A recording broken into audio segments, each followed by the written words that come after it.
Hello, good evening.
I'm sorry.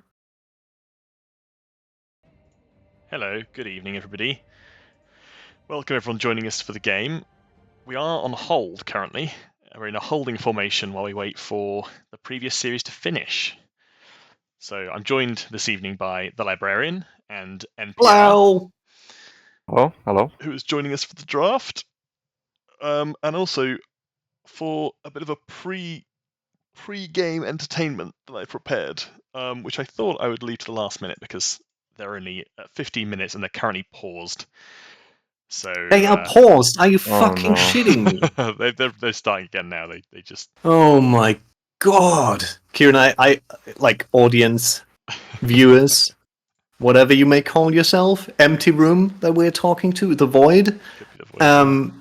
I just told Kieran we are cursed.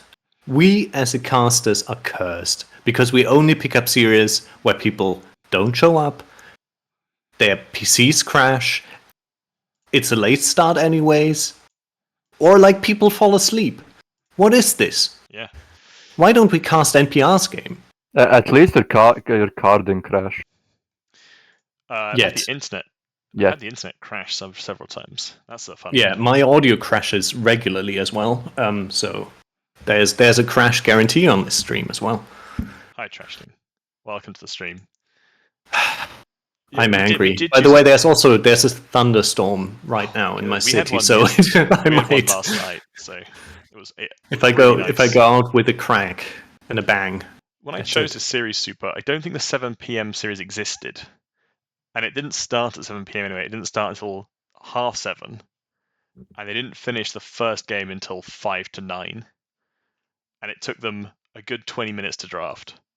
Yeah, they did push back the series by half an hour, right?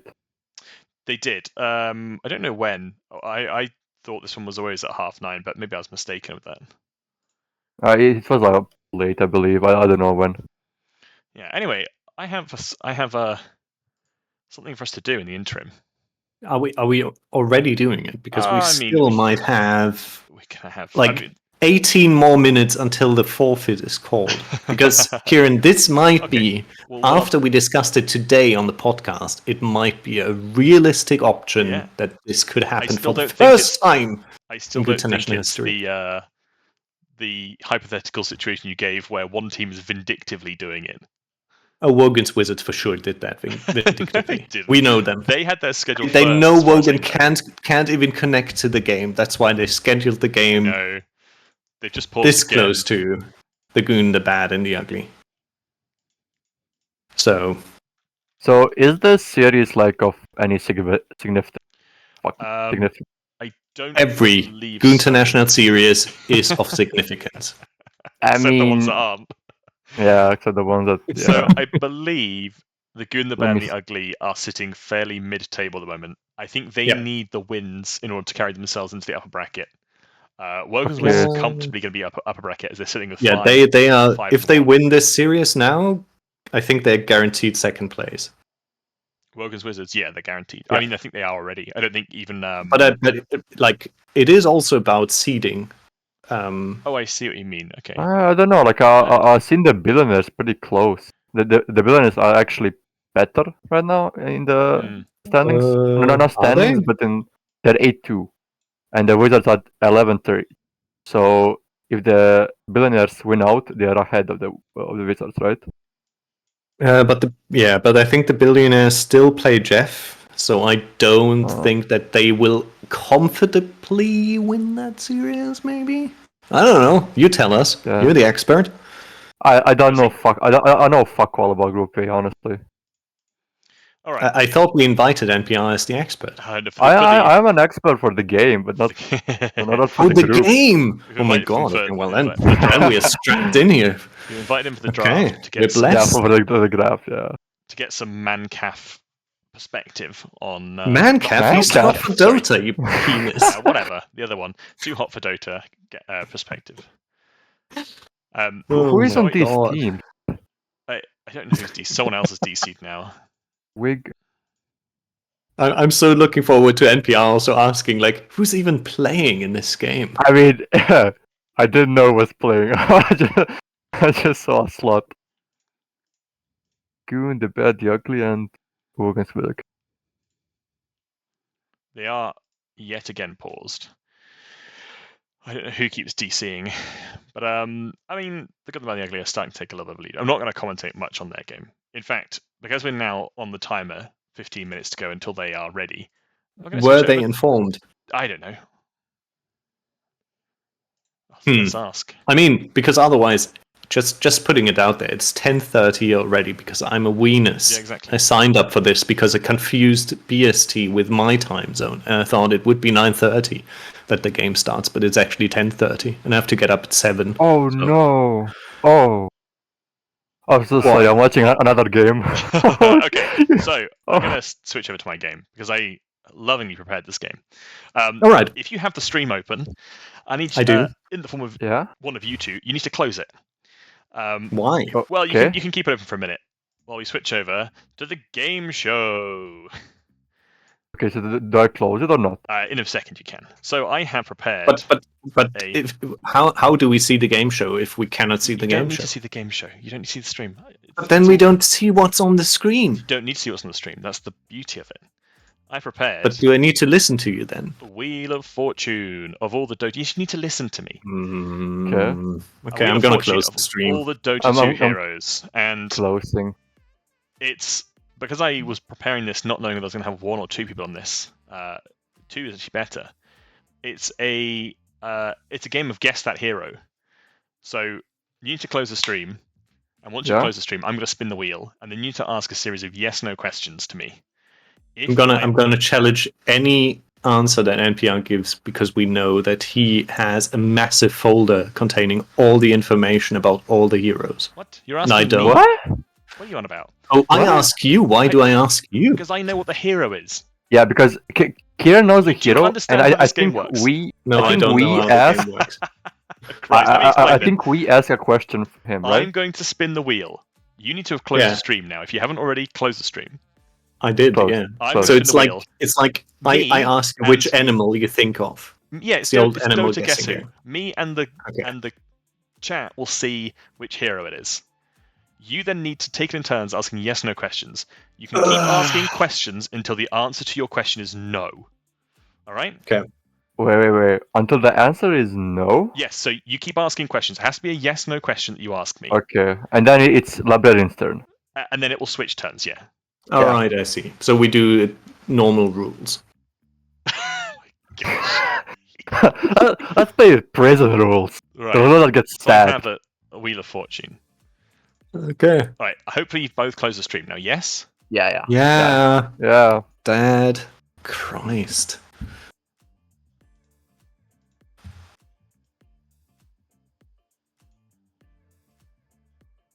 Okay. The first hero has been selected. So, I'm also going to flip a coin while we're at it. Can I start? No. Heads or tails? No. Tails. It's tails. MPI, you may start. Is it a strength hero? No. Okay. Librarian. Librarian, your Well, question. fuck. That ruins my plan that I just had. Let me quickly see. It's a point to whoever gets it first. Yeah, I know. Was the hero born as the middle child of the great dynasty of the Talon? The fuck? What? What? You just I don't know. I just went into lore. You just asked specific. It's like do you play Guess Who and go, is the person you have picked the one that was got glasses and is wearing a hat? Have you ever played Guess Who before? Okay. I don't know the answer to that. So the answer is yes or no? I don't know. Okay. Is the hero a melee hero? No. Fuck. Okay. Is the hero a universal hero? No. Fuck off. Does the hero have legs? Yes. Oh, it has legs. Okay, that's interesting. Is it humanoid? Yes. Huh. By the way, if I get this, if I say a thing and someone in chat disagrees with me, I'm keeping an eye on chat. So if you disagree, please do say. Okay. But I think I'm alright so far. So, does the hero have a mount? No. Oh, fuck. Huh.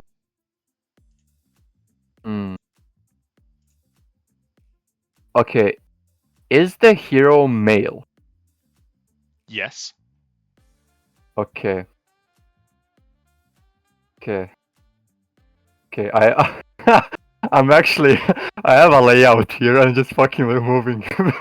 I'm removing. You're just moving heroes from rather the than layout. layout. Yeah. You could do that. I'm not against you doing that. If you have Dota open, Librarian, you can have a layout open, get rid of heroes. I'm not gonna even bother. Okay. So it's a humanoid hero who has legs and is male, right? Okay. Yes. And no. Okay. Is the primary color of the hero, or at least the portrait, red? Yes. Okay. So this narrows it down a bit. Right, you gotta speed this up because we've got a. Yeah, sorry. Fuck it. Is it Bloodseeker? No.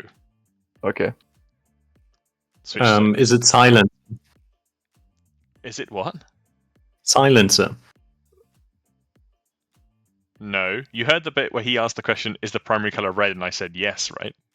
Yeah, it's kind of reddish, purplish. Okay. No, it has a red glow it's around not it. Silencer. Is it Warlock? No. Okay. Humanoid. Yeah.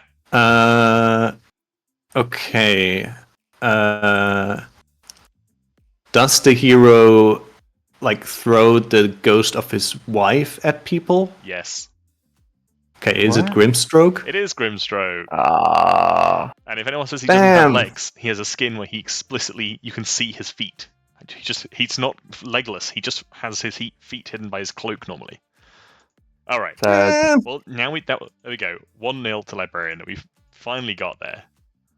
How many? Is the game already going on, or the game's still going? Oh right, okay. I don't think. Thought we were forgotten. No team has taken a tier 2 yet, so we're still going with that. 8 more minutes. You're right. Skins, I guess, aren't canon, but I think he does have legs. Yeah.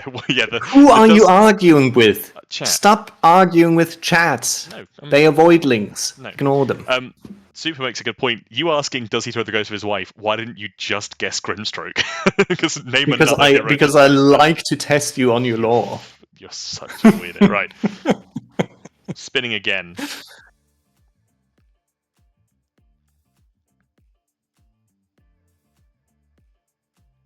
NPR to start. Okay. I have a question. Yes. I mean, of course I do. Would I play the hero? Yes. Interesting. Let's narrow this down. Let's look at my layout. Is it a male? It's not hero? a hero that initiates. We know that much. Sorry, is it a male hero? Or you can't tell.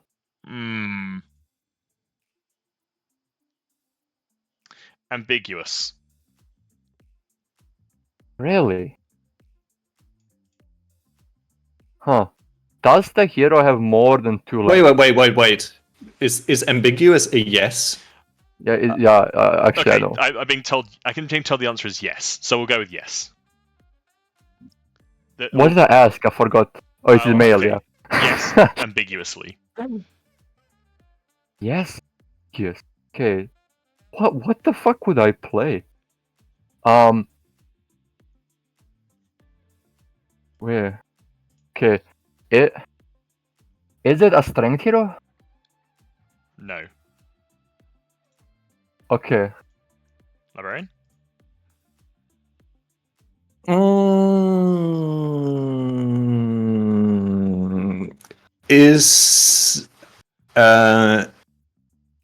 Does the hero have resemblance to an animal? Yes. Is it Sand King? No. Shit. Animal. I would play. I mean, I only play with animals, but. Hey. Huh. Shout out to your teammates there. Nah. I'll talk about rank. I mean, it's hard. I would like to say yes. It looks like an animal, but it's animal-like. Is It's it quite a Magnus? hard one, actually. Is it Magnus? No. Oh, okay. Librarian? Does it have a poison feature? Yes. Is it Viper? Yes, correct. Oh, fuck off. How do you describe what Viper is? Is it a he? I don't know. I wouldn't say it's. I just read the lore and I didn't see anything. It wasn't it a pet? Yeah, I'm taking advice on chat. That's why I said ambiguously to start with, and then. No. It describes, but he soon realized that few spells were as deadly as the toxin that were his birthright. So it is a he. Viper's a he. Great. Okay, learned something today. Nothing of value. Right. This is the third round. The game is still going, and shows no signs of being closed. There's about 1k gold difference at 28 minutes. So. And they probably need to GG out, I guess. They will probably be GGing out shortly. Okay. I don't think they will GG out of this game. I think they take the L against Wogan's Wizards, I would assume. All right. I guess. Let's do one more round then. NPR to start again because Librarian is winning. That's how it works. Do you have the hero? Yeah, I've got the hero. Okay. Is it ranged? No.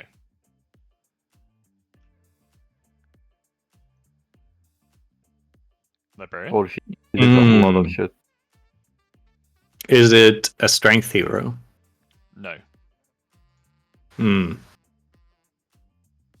Is it female? No. It's male. Okay, then is it male? Yes. Yeah. Okay. Is it an agility hero? No. Fuck. Interesting. So.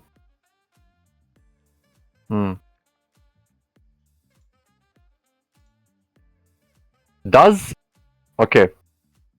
How the forms question? This is a 5-part thesis for my question. Does the hero, like the complete hero, as I'm saying, like the whole thing you control, does it have 2 or less legs?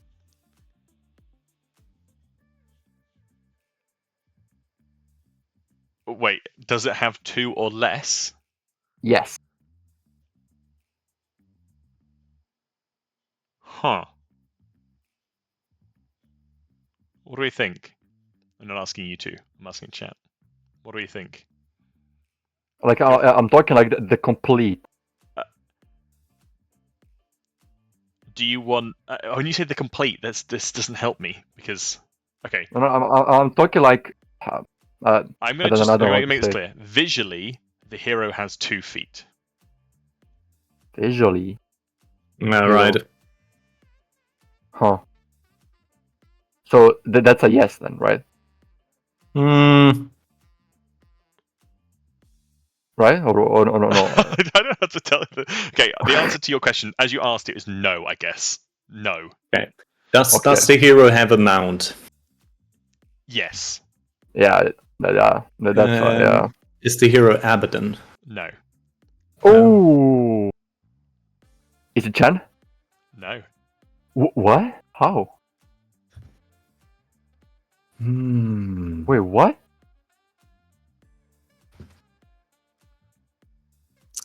I'm really confused now. God, now I would need to know the race of those fuckers. Oh, I know. Oh, I'm fucked. I know what it is. Let's just. Do you know what it is? Just ask. Yeah, I know what it is. Wait.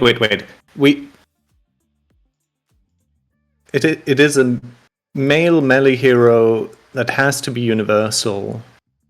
And it doesn't have a mount. And it has more than 2 legs. Is it Timbersaw?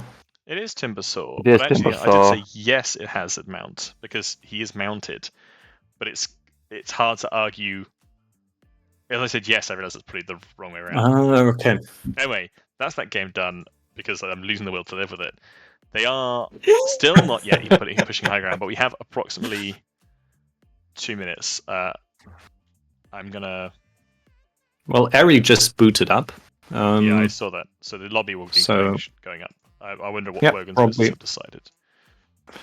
I mean, they will probably say in lobby, and then we will maybe have second-hand information. That is probably. Alright, I'm gonna keep the quiz for another time because it's okay. Can I open stream again?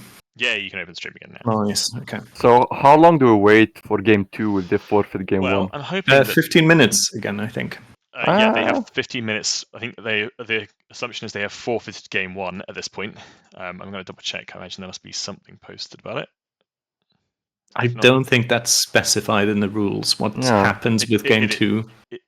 Okay, no, but it was stated before. They have 15 minutes, and then they have 15 minutes for game 2. So I'll see if we can find out from the man himself.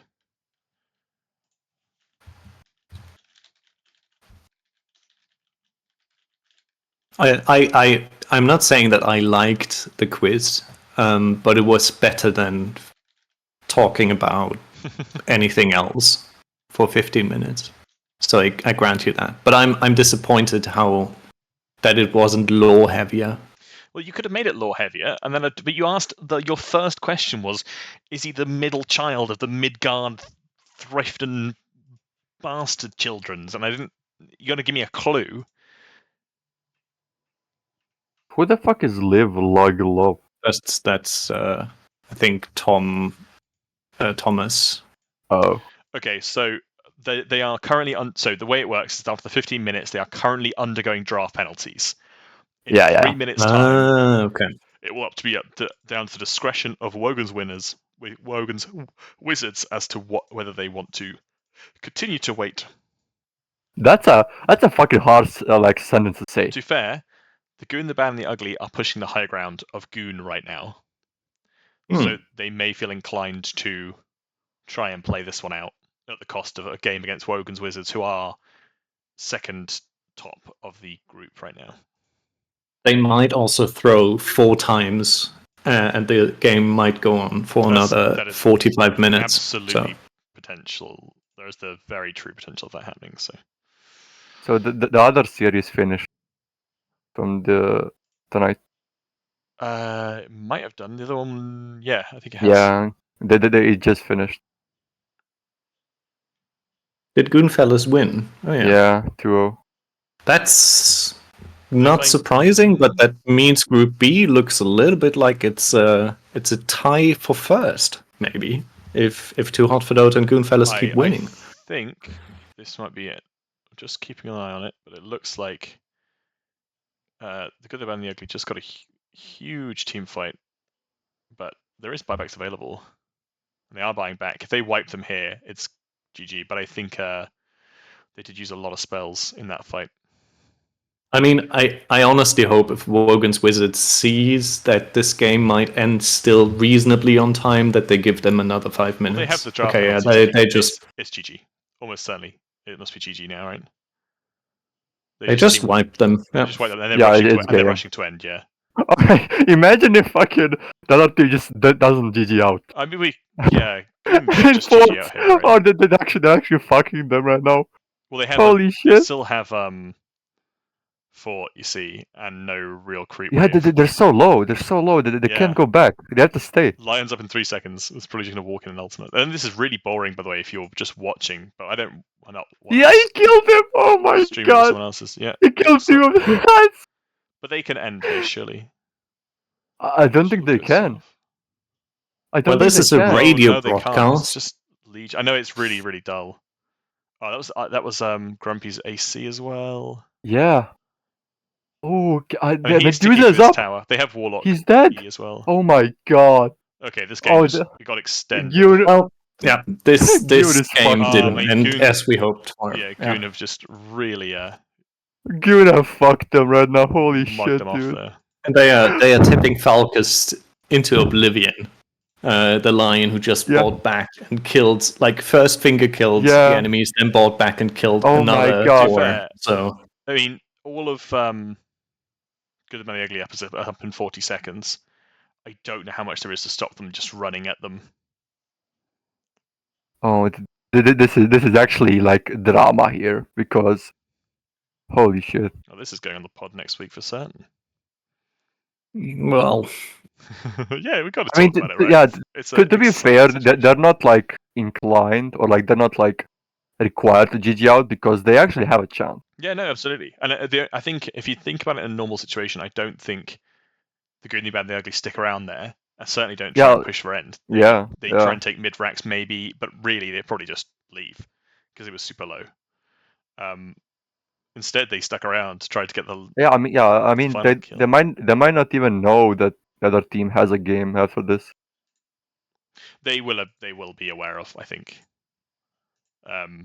Because I think the part of the problem was they requested this 7 o'clock start, and then the Good, the Bad, the Ugly pushed their the Good, the Bad, the Ugly pushed their time back half an hour to 9:30, and then wait. So the team that is in a rush pushed the game back for 30 minutes. Yeah, they pushed like initially it was scheduled for 9 p.m. I don't know why it didn't. But they asked Wogan's Wizards to push it to 9:30 because they scheduled another series at 7. Because it was the only one that Goon could do, and they have 4 series. I think they said to play this week. I mean this one. Okay, yeah. Oh yeah, 9. Yeah, okay. Sorry. Guess who?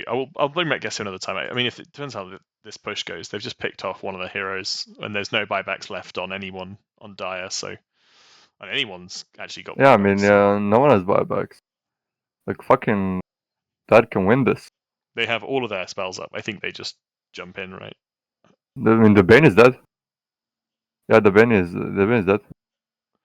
Yeah, not ideal, but you still have bonds, huge bonds. Monkey Art goes down. They just have to get on top of this Medusa and win. So is Goon like in contention for upper bracket? Yeah, I think they're similarly the first 2 slots in the upper bracket are kind of locked in with Jeff and Wogan's Wizards, but 3 and 4. I think the first 3 are locked. I don't see anyone like going in those top 3 like apart from the billionaires, the Wizards and Jeff. Oh, that's an axe grip. The Medusa is down. Oh, is she? Yeah, is she? Yeah, that's got to be game. She has buyback though. She has buyback. Oh no! I mean, in principle, the Goon, the Bad, and the Ugly still have 4 series outstanding with this one and the one they play today. So they have 2 more this week. Group A has a lot of games to be played. Yeah. So they could go 6-1-1, which would put them on the top of this group as well. They are hitting base. This might be. They are hitting base. Yeah. On which tree was Monkey on right there? He was like sitting in thin air. He was sitting on a hoodwink tree. Oh, that's interesting. That's game. Fine. Okay. Well, ladies and gentlemen, we might even have 2 games on the line. It's closing in at 11 o'clock. So I wait for an invite to the server.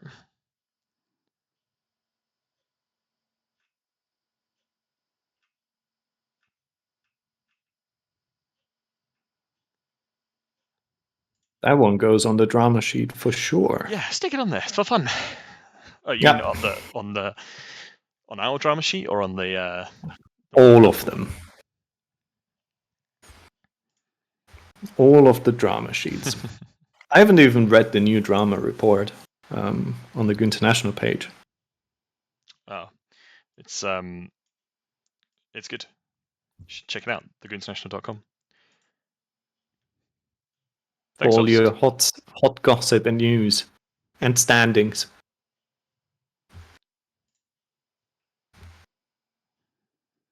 It looks like Ares having quick consultation with Goon the Bad and the Ugly. Wogan's Wizards are ready to go, seemingly sat in channel waiting. So, I mean, we are not on channel. no, as in their chat in the cast, they're in their team channel waiting. They're not in lobby yet, I don't think. Well, let's hope, because that would be ass. Oh, so I checked. I think we have only 2 heroes that have not been picked. Yeah, I think so. It's Meepo and Magnus, I believe. Yes, that's And right. did Mirana get picked? I have seen a Mirana somewhere, I believe. Yeah, I think it was picked in the series that wasn't on the ticket. Mirana and Richard were the 2 that were not. Okay. Let me check on Dota. Dota Buff has it wrong. Forget Dota Buff. Oh, bugged. I mean, ladies and gentlemen, we have a lobby. We have a lobby. We're not called Northern Soul anymore. Kieran. Hello. Gentlemen, there's been an exciting development. Oh, please tell. So, as you know, it is 6 minutes past the deadline. Oh. Under normal circumstances, the Goon, the Bad and the Ugly would have had a forfeit. But by an act of God, precisely at 10 to 10, Jake had a power cut. Oh my word. Oh god. This is so fucked. So, currently, the Goon, the Bad and the Ugly is ready as 5, and Wogan's Wizards is a man down. This is so funny. What? This is actually so funny. This is wild. So, because Jake isn't in the lobby, technically now Wogan's Wizards are ticking out the clock. But is this like cutting into their disruption time? Well, Wogan's Wizards is currently getting a stand-in. I think they're trying to get Kxavic in. He's in games nearly. Damn, dude. But in an exciting turn of events, I'm not going to get an early night tonight.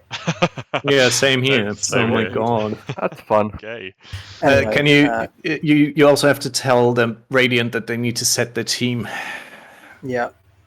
because it doesn't seem like they have that shit in line here. Christ. Okay, well, At least they're all here. 9 of them. Okay, so Oh god. I need to ask for the audio. So, Oh, so you just need to go. mute co-broadcaster we have 15 minutes more to sort and that. open mic. No, not necessarily, because an open mic on team. Team, okay. Interesting. So this is the kind of events that your car insurance is not covering. It's act of God. Yeah, exactly. They've got. Oh yeah, I got standing. They're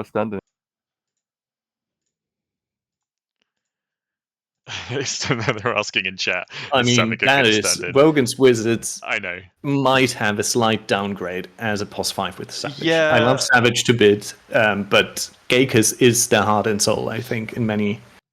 We've casted them 2 series, I think, and I think Gakus has been on point. He's done a fantastic job. Hopefully he's back for game 2. Okay, you are right. Channel? Mirana has not been picked. It was a bot. Yeah, it was a broken lobby, I think, yeah. Okay, well, ladies and gentlemen, I think we have a ball game. So I'm going to switch over to Stream as soon as they start the draft. They're picking. They're picking sides, probably, and drafts. Yeah, first order. They have picked first pick, and Wogan's Wizards have taken Radiant. Yeah. Gosh, this has been a. I don't want to say this on stream, but I might have crashed Gaker's internet. Because he was sitting in Dota like 15 minutes ago, and I was just sending him a DM and asked him, "How long will you wait for the Goon, the Bad, and the Ugly?" Did you cut the power to his house? And then he went offline. Right. Well, as I mentioned previously, if you've only just joining us, we are joined by TheLibrarian, and MPR is joining us for the draft. We're on a very late start to the Goon, the Bad, and the Ugly versus Wogan's Wizards, but we are finally underway. The Goon, the Bad, and the Ugly have just finished another series, which they drew. So they'll be pleased that they played it out. It looks like they already went deep into their draft penalty. Oh, they didn't get any penalty. Because I guess Jake has had this thing, so it doesn't matter. It didn't matter that they weren't ready because Jakus wasn't there. So obviously, the Oracle band and the Jakira band, those make sense. Both heroes. Who plays Dazzle? I don't know. Don't know who's a Dazzle player. Maybe Jido actually plays Dazzle. Oh yes, yeah, we have seen Jido play Dazzle 4 and did very well on it actually, with some really clutch saves. Interesting. So I would also think probably we'll see a Vengeful Spirit ban from the Goon. Wogan's Wizards respect the Jakiro and the Bane. They are only banning out supports on Wogan's Wizards. Choice. They are targeting Vi and Winston. And Warlock. The backbone. Yeah, I think that's fair, but I think you can't underestimate the impact that GrumpyNerd can have, nor Larry Llama. I haven't seen much of Teddy, so I can't comment specifically. Interestingly enough, Witch Doctor, not banned. It could be banned here. I think like the how the fuck do I say this short? Goon the Bad the Ugly. GBU. Yeah, I was gonna say this. They for the last, because if you are first pick, you have the option to either ban something toxic or lay through and pick it yourself, because you have the last ban and first pick. And they chose to pick the Witch Doctor and ban the Vengeful Spirit. I said they banned the Venge. I like it when I'm right. So is there without giving too much away from Too Hot for Dota, is there a do you prefer to try and secure yourself first pick if you can choose it, or do you prefer to secure the side that you want? I don't know actually. Like it's been like really a toss up between like first pick, second pick, or like side. I think it doesn't really matter this patch because of the new changes. It's just like maybe like if you like playing a side, but first pick, second pick, it's not that important, I think. But I think last pick is nice still, isn't it? Yes, but you still have last pick in the second phase, which could fuck like 2 core heroes from enemies, while they can fuck one of your cores, but it's really balanced. This it's an interesting way. I quite like this now. So you do lose a load of heroes straight from the start. I like that you have 7 bans outright, which really messes up like these like super meta strategies some teams have been playing.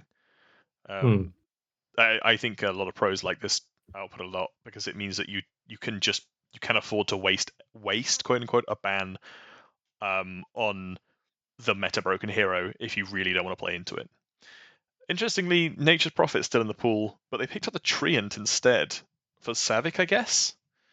It is at least another tree themed hero that blesses us with the presence. I don't think they can pick Treant and Nature's Prophet as support duo. I mean, it would be funny has a lot of global presence now. Yeah, but it's just like, I don't know, it feels awkward. I think they definitely need a proper stun on their second support. I would have liked Venge, but Venge is... Is Lion still in the pool? Lion is still in the pool. I think a ganker with a counter ganker and Treant. It could be a +4 Treant too. I doubt it. Yeah, it's a disruptor. So they actually. Okay, so this is I think it might be disruptor 4. Yeah. You think so? I think it's Jido disruptor. Yeah, that's a 4. Yeah, sorry. Jido is playing 4. So. But then again, why would you play disruptor 4? Because isn't the whole point of glimpse to, if they run away from you, you glimpse them back like from the safe lane, because you have the advantage from the. You can do, but it's also if you play the lane right, it pushes the second wave into you in the off lane. Underlord. That's supposed to be GrumpyNerd Underlord then.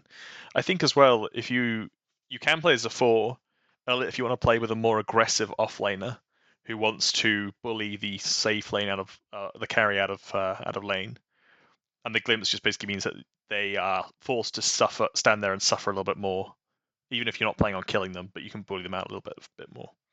It's also not quite nice for a support. Ooh, Visage. Is this a mid Visage? Who's playing Visage? I guess Teddy? Teddy, I guess, is the mid. It must be. Unless they go like a fucking +4 Visage. Like a vibe plays of it. Who is Teddy? I think he's a new lad who joined the Discord for International. And I think he got picked up by the team. I'm not really did sure. Did they know Teddy before? Or is he like I an don't think unknown so. quantity? I think he's like a ringer. Like he just joined in. He's a ringer. Joined in. He started putting money down on the games. So Kieran just said Vi loves Visage, which sad. Wait, is that Kieran with a C? Yes, Yeah. Select from users is Kieran with a C. Why is his fucking name so weird? It's always been like that. You can say it the other way around. Why is the Discord name not Select from users? Yeah. That's a strange. Why is your Discord name not the same name as your Steam name, NPR? I mean, it is. Oh, I mean, I guess Discord. Yeah. I mean, it was forced upon me. I didn't like choose it. Mm-hmm. This is Slardar. Weird that you named it after an American radio show. I chose that name before I knew what the fuck NPR, the radio station. Before NPR was founded in the US, NPR already had his name. Probably. Ooh, the Huguenots. This is a Wogan Huguenot then. That is good because it means it's not. I like. All right, NPR, we got you on this to give your special insight. Oh. And we've seen the both pos ones now. For a mid for Wogan's Wizards, what would you be thinking about picking up here? For the Wizards, that's Hellboy, right? Yes. So it's probably, I guess. I mean, this could be a Visage 4, right? Actually, let's assume it's a Visage 4. I mean, they're going to see the mid pick before, but if you're the Good, the Bad, and the Ugly, then what are you looking at for a mid to round out your draft? It's a weird draft. I think you need something that starts fights. Like I don't know what Teddy plays, but you also can't really play a Spirit Brother because you get fucked by the silence. But then again, like I honestly don't know. But I mean, you could play like Storms. The one thing that Dire has is push. Oh, you're lagging out there. You're lagging out. I didn't hear that. Yeah, am I back?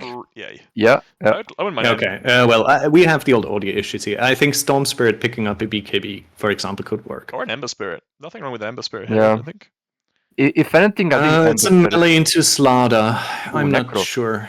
Necro. Okay, so they have no initiation. Yeah, I mean they got a lot of living. Visage, Underlord, and Necro. That's a you know the issue. They don't have initiation, but they also don't have counter initiation. They're like in a weird like middle state. Like they are just slowly walking at buildings. Yeah, like okay, they have a good push, but if the Slaughter jumps you, I don't think you can. Wogan's Wizards then. What are you looking at for a mid here against a Necro? Huskar, fuck it. It's a horrible matchup, but just go fuck it. No, you don't pick Huskar in here. You never pick Huskar into Necro. I know, but it would be funny. It would be really, really funny. Meepo. No, Meepo into Necro? You just get stunned, like, as the game goes on. You just Mega Meepo, the Meepo that gets ulted. Yeah, I guess, if they're quick enough to do it. OD. Okay, it's OD. Okay. That's fine. Yeah. They can banish save anyone who gets Necro ulted if it's not the OD. They put up pure damage. Gonna survive Visage. It's good. Alright. Well, I like this pick. Draft. And I look forward to seeing how this plays out. NPR, are you going to rejoin us for the draft for game 2? If you're still awake, I appreciate it's later for you. Probably, yeah. Cool. I'll just say that Radiant draft is easier to execute, I think. Yeah. I agree. I think it's easiest if you stay in the call and just deafen yourself. Yeah. You I'm can gonna go mute and deafen and put up stream and probably play something. Actually, it's easier if he doesn't, because then it doesn't move the icons around, but that doesn't matter. But otherwise someone needs to... Oh, you can rejoin. You don't need to be dragged. Oh yeah, that's true. Okay. You're better than Emu. I'll leave the call, right? And then rejoin when this game ends. Yeah, sounds good. Perfect. Right, we'll Thank you very much. Thank you very much. Yeah. Thank See you on the other side. Bye-bye. See you. Goodbye. All right, Kieran, we're looking into a 75-minute game. Oh, God, please no. Because no team has the possibility to end this quickly. Jonas, thank you very much. It's very kind of you to sub. Totally unnecessary, but appreciate it. Right. I think I just need to move these a bit smaller so they're not blocking the stream. So I hopefully had my audio issues for this game, but otherwise, if I'm lagging out, just let me know. Right, who do we have? We have Wogan on the Juggernaut, 85 cents on the Slaughter. We have Hellboy on the OD, and we have Jido, as expected, on the Disruptor, and Kxavic on the Tree.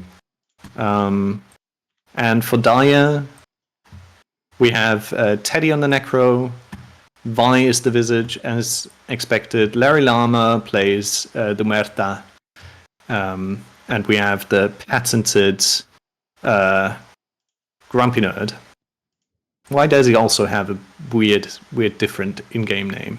Because he on the Underlord, funny Winston, you feel obliged on the Witch Doctor. Pronounce it. Yeah, okay. Say it out loud. You get the funny joke. So Wogan's Wizards have come across this several times now where they've sat on this high ground because they're expecting a jump, and so far it's worked out really nicely for them. But this time they are going to be disappointed. It is two teams of cowards. Yeah, I have to say, I'm waiting for the enemy team to make a mistake. Like, if they would play against Jeff, that would work. They would get like 3 kills. But not against these teams. I'm really interested to see how the Vi Visage performs, but also 85% Black and Mild, or Sean, on Slardar. We saw him on this before, and it was absolutely dominating. But I think there's going to be a slightly sad mid lane for Teddy on the Necro. I think Hellboy has the opportunity to really out-CS him here. It can go both ways. I think it very much depends on how the first couple of lanes go. Because waves is what I wanted to say. I think if the Necro has a bad start, he has a terrible time. Yeah, maybe. But so far... Yeah, he managed to get so the far range. so good. Hellboy wasn't able to deny it. This top lane could be devastating with the Disruptor catch with the Slaughter. This could be awful for Winston here if he's not very careful. Unfortunately, Jido has taken Thunderstrike rather than Kinetic Field of Glimpse, so no imminent threat. I think it's okay because you don't get the Muerta out of her tower currently anyways. A little bit of danger, bot. Does manage to get off the Q, and but it may now actually end up with the death also of Vi. Vi needs to run away, but Kxavic's coming across to try and get the last hit. He's one more hit. I think Jug is quicker. Yeah, Jug. Yeah. First blood for Wogan. Nicely done. Wogan is exactly what you want as well. And then he proceeds to get the rangy as well, just to add insult to injury. And Kxavic is on the pull. Like, look at the supporting. This is the stand-in you love to see. You know that on the pull means something different, right? That's English Please slang. Educate me. So if you're on the pull, you're out trying to get smooches and or get laid, depending on which region. Well, he might also be trying to do that with the small camp. We never know. Oh, apologies. Have I accidentally muted the game? Oh, I have. No. Did you? Oh. Yeah, not for you though. God. For the stream. That's alright.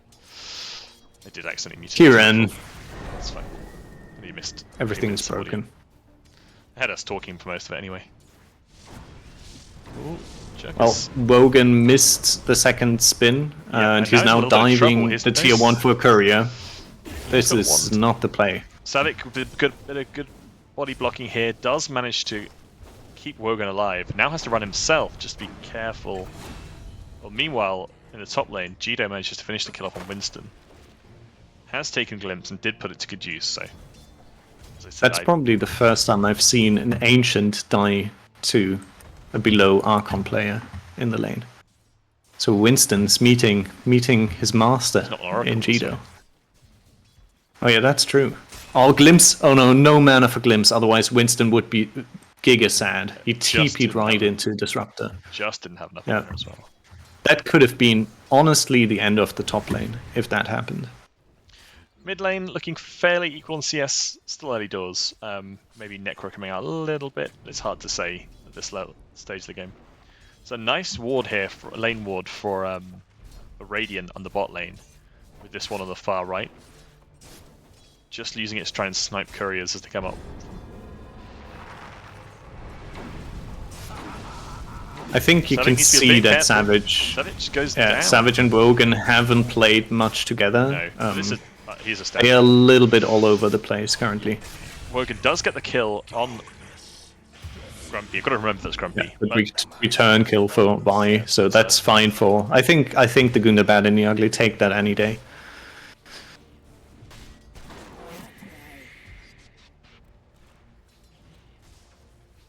Interesting to see how this Witch Doctor formed, because obviously it's been a little bit of the Goon Boogeyman at the moment. People banning it out fairly early on. I've not seen it played yet, so I wonder if it's a little bit of like people are unnecessarily scared of it at the moment, or if there's actually genuinely good reason to be afraid of it. I mean, I keep looking to other lanes. Bot lane seems to be where it's all going on. Yep. Really contentious lane. I think mid is very boring until level 6, I would say. Maybe in trouble here. Has got Maledict on her. Bongos are available, as is a Blood Grenade. Oh, glimpse used. Should keep... Last tick of Maledict is fine, but yeah, 85% trying to come over to help. Yeah, unfortunate. Wasn't able to get the... was stunned out of the bashes then. A gift from the tempest of battle. Interestingly, Wogan goes for face boots on the old Juggernaut, which might mean that he's going for Maelstrom and not for a Battle Fury. But then again, it might also mean nothing, and he just wants to have face boots. It's been used, but I don't think that Wogan... lot of damage here. Yeah. This is the brutal part about a Visage support.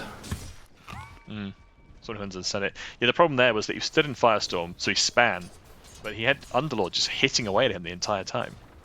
So the whole time he stood there with his magic immunity, magic resistance even, he was still getting smacked by the Underlord with quite a lot of stacks in his Atrophy Aura at the time.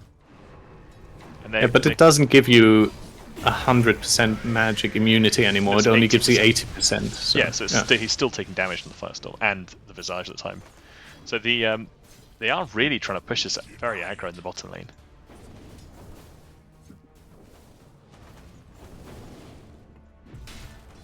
And I honestly think mid lane is really going well for Teddy currently. I think if the Necro doesn't get a reasonable start in this lane, he has a bad time, but he's looking fairly competitive. He has a 6 currently, but he only has mana for the ultimate. He doesn't have a mana for a Q and has come top. Yeah, he's ganking top, yeah. But I think this is a gank not gonna happen. No, so. Hellboy has pinged it out, and they are looking to be a little bit careful, but he has got 6. And they misses the... That is... one of the worst Reaper Scythes I have seen in my life. Scythe stack, but it gets them kill. Got them the kill, but no scythe stack. It gets them a kill. Yeah. Meanwhile, the bot lane do manage to kill Wogan, and they're pressuring on Kxavic as well. Grumpy has just finished his Vanguard, so he's going to be even tougher to kill. To be fair, Vanguard doesn't really matter against this lane from Wogan's Wizards, because they mainly output magical damage with the occasional right click. I don't think Kxavic can run this Underlord with boots down, so no. It's mainly down to spin damage. He is going for Maelstrom after. Yeah. Junior needs to be a little bit careful here. Uses the kinetic field to save themselves. If I send Black Mart in with this Slitherine Crush, it's not enough. Sometimes though I know the name of a spell, I have to pause and think, because when you think about the names of spells in Dota, they sound ridiculous. Do they? Which one? Some of them do. They just sound like nonsense, don't they? It's like nonsense words stuck together. Like, give me an example. Slitherine Crush. I was just thinking. I mean, he slithers and he crushes. Yeah, but that's not what It makes the a lot of sense. I can understand the crush part of that. Yeah. They're going to pick up on Jido in the top lane. They were caught out of position a little bit. Not able to stand up with the Muerta dropping the calling. Yeah, there we go. The calling. What a stupid spell. It doesn't say anything that does. Anyway. I'm going to lose my mind if I start listing every spell in Dota. We have... I mean, Pierce the Veil. What does that mean?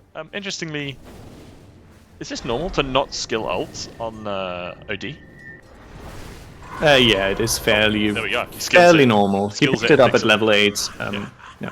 He held the point. Skilled I think usually you want to pick up, like, I think you usually want to have 2 points in Astral Imprisonment if you go the Meme Hammer build. Otherwise you can maybe max it, but I think I would max Arcane Orb probably with 2 points in passive, potentially.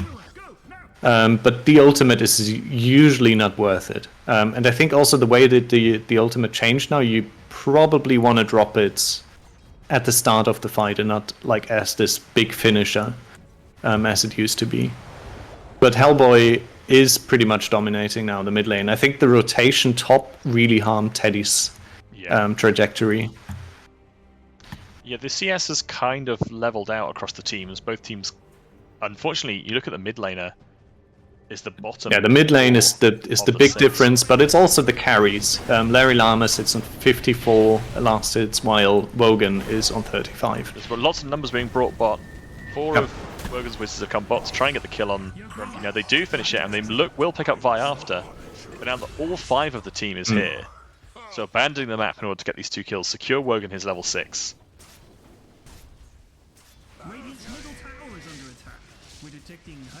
Yeah, I mean that was probably a good rotation, but it also means that there's pressure going mid and there's also pressure going top. Or if I say pressure, they are currently farming or accelerating the farm on this Larry Llama. Larry Llama farming a hard camp while the lane is uncontested. Well, I mean they pushed the lane before, so I think that's fine. And that is the mom finished on Larry Llama. Hellboy going straight for the Hurricane Pike after having picked up a Hand of Midas. So he's he's determined to make this game go along with the Midas and then start putting some damage. I imagine we'll see Witchblade from him after in this case. Excuse me. Maybe. Set you off. Oh well. I think the Midas is fine on OD because it gives you attack speed, which you want to like proc your Arcane Orb more often. So I think that's a reasonable item to go. And I think you go either Witchblade or Midas usually. I think, but I might be wrong. Not playing this hero quite often. Hellboy should know. Wogan's Wizards are bringing numbers top. So we've got Kxavic sat in the trees waiting. It looks like they might be thinking about trying to gank this Huerta or the Witch Doctor.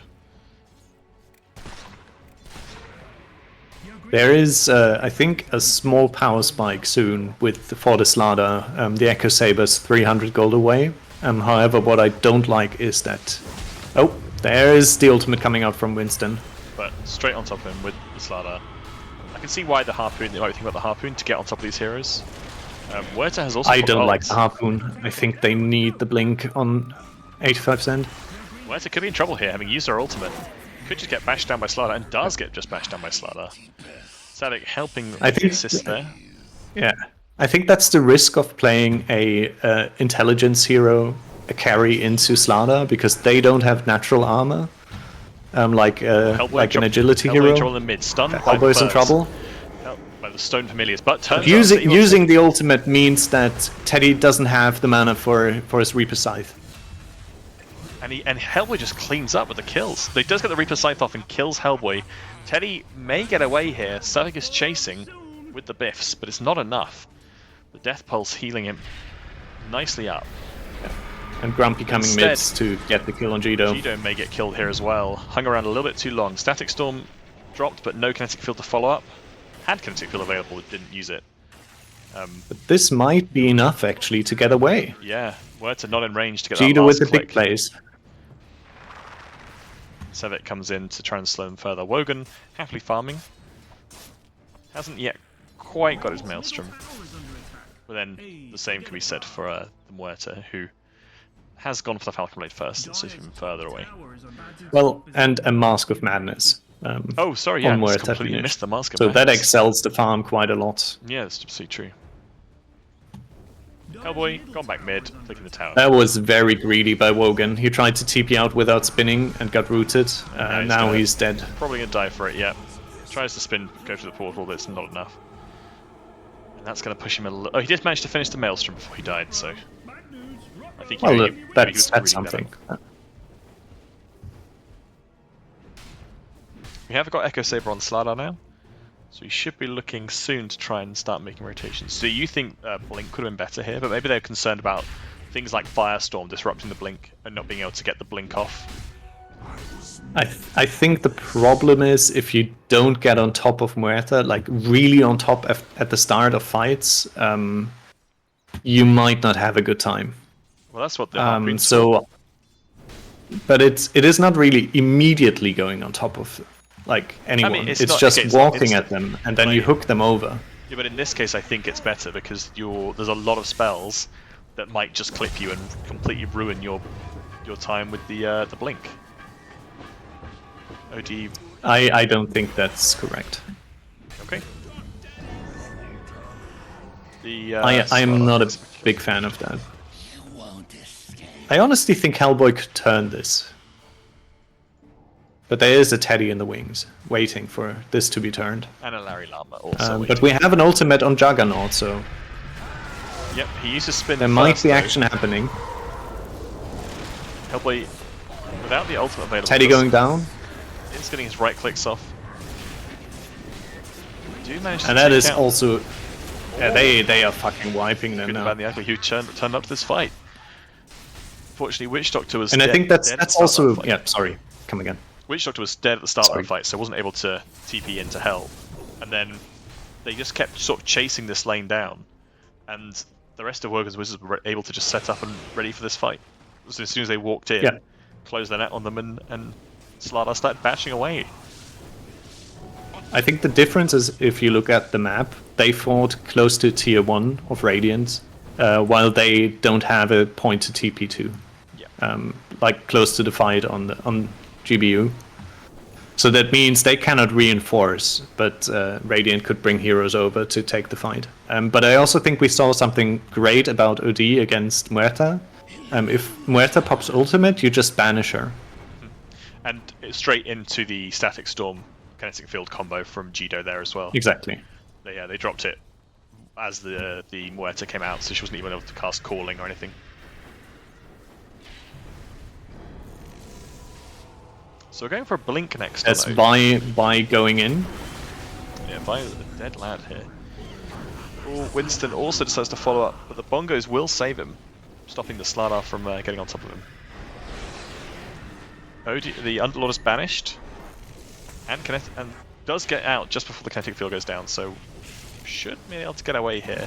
Although they are being chased hard by three of Wogan's I Wizards. think Wogan is diving. Hellboy's diving very deep. And the courier will die. Savage courier going down. Yeah, which had the most of the Spirit Vessel on. Here's just a recipe. Gino actually had a glimpse available then and didn't use it. I'm not sure if there was a particular reason. Was just worried about them getting away because of it, or maybe they were just out of range. But they have maxed it, so it should have been in range. Larry nearly finished his Maelstrom, and that will really help him in these fights as well. Wogan rushing straight for him. Larry forced to drop the calling, but silence is no good against Juggernaut, who's happy just to chase you down. Has to pop ultimate, has to TP. That's not gonna work, Wogan. Wogan tries to go everything. I mean, maybe he was hoping that he get enough proc of the Maelstrom damage. Meanwhile, TheGrumpyNerd goes down again in the top lane. Hellboy looking a little bit low, but reinforced by the tree and Leech Seed there, and the living armor isn't going to die to that either. Necro ult used, but to no avail. No kills there. Necro still sitting with a single side. I think this is once again kind of the story for Wogan's Wizards of the offlaner, the mid laner making kind of the early mid game into a reasonable affair for the team while Wogan is trying to catch up. And I think Wogan is once again farming in pretty much the wrong area of the map, I think. I think he should be a little bit closer to the team, farm triangle and the ancient camps. They give way more gold than what Wogan kind of gets here, and he can always pop to the mid lane and push that out if he wants to have lane creeps to farm. But he's just playing on an island in the bot lane currently.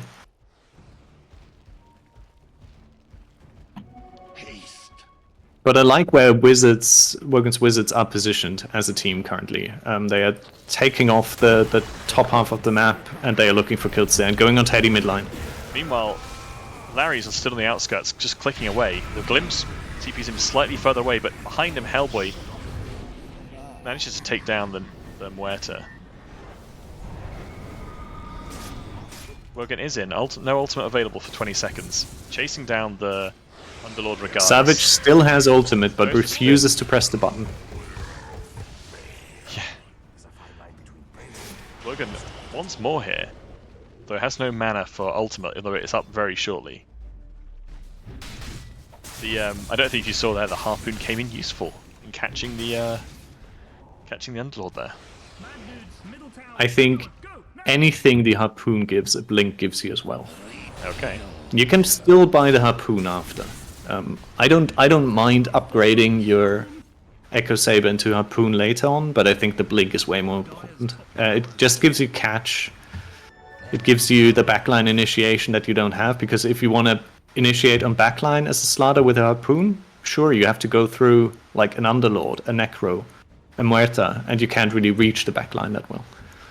Nearly finished the Manta on Wogan there, and Plague in chat insisting that he shouldn't go blink next. Well, Wogan is not going blink.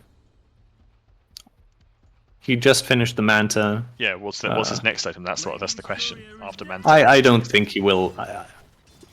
Like at the rate that Wogan farms, I think we have another 5 minutes to discuss that question currently. What do you think? It's just not accelerating. Do you think he wants Skadi here then? I honestly think he maybe buys the full Mjolnir. And after that, I don't know. He's cute. I don't know, but Hellboy's in danger in the top lane. Runs into 3 of them, but no catch to stop him from just Hellboy walking is off. absolutely fine. Yeah. He just bought a full BKB. Just arrived on courier.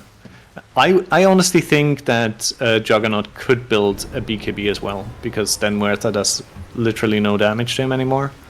And he can just stand there and fight the Necro. I also wouldn't mind to have a Nullify on the team, on anyone. How do we feel about this? But, yeah. Logan is going Haganims. Haganims. It's kind of the poor man's blink, so... It puts him in this weird position where he has... Okay, switched over to... Okay, now he's gone for Skadi. Stream Snipe? Skadi. Stream Snipe? I mean, Plague is furiously messaging Wogan currently with the item build that he should go. Very dead there. Killed in 2 hits. 1 Arcane Orb from Hellboy and a Slam from 85% Black and Mild. Maybe looking to pick up the Underlord kill here, but they've seen a juicier target in the form of Teddy on Necrophos, who's legging it as fast as little legs will carry him with phase boots, but Hellboy has him in the Astral Imprisonment. They still had the vision of him from the Corrosive Haze, and he will also go down. No time to even pop the Ghost Shroud there. Not that it would have helped him against the Destroyer. Can I maybe guide your attention to a very interesting fact? Please do. After we looked at this mid fight, where Wogan is kind of diving currently. Ooh, it's good Witch Doctor ult. No, it's the Shard, was that? No, it was the ult. very unlucky bounces by Wogan. Hellboy might die here. Tower hits and then Maledict. He does. He goes down. He had a BKB available, yes, but it wouldn't have helped him. The actually, does Maledict tick through BKB? It does. Yeah. Yeah. I think the BKB. The only thing that could have saved him was Banish, but that wasn't up. Managed to get the mid tower, but we're going to be very jolly careful here. Not enough mana for much. Yeah. I think if Hellboy, sorry, come. What did you draw my attention to? You said you had something to draw my attention to. Look at Dire's items and tell me what's missing.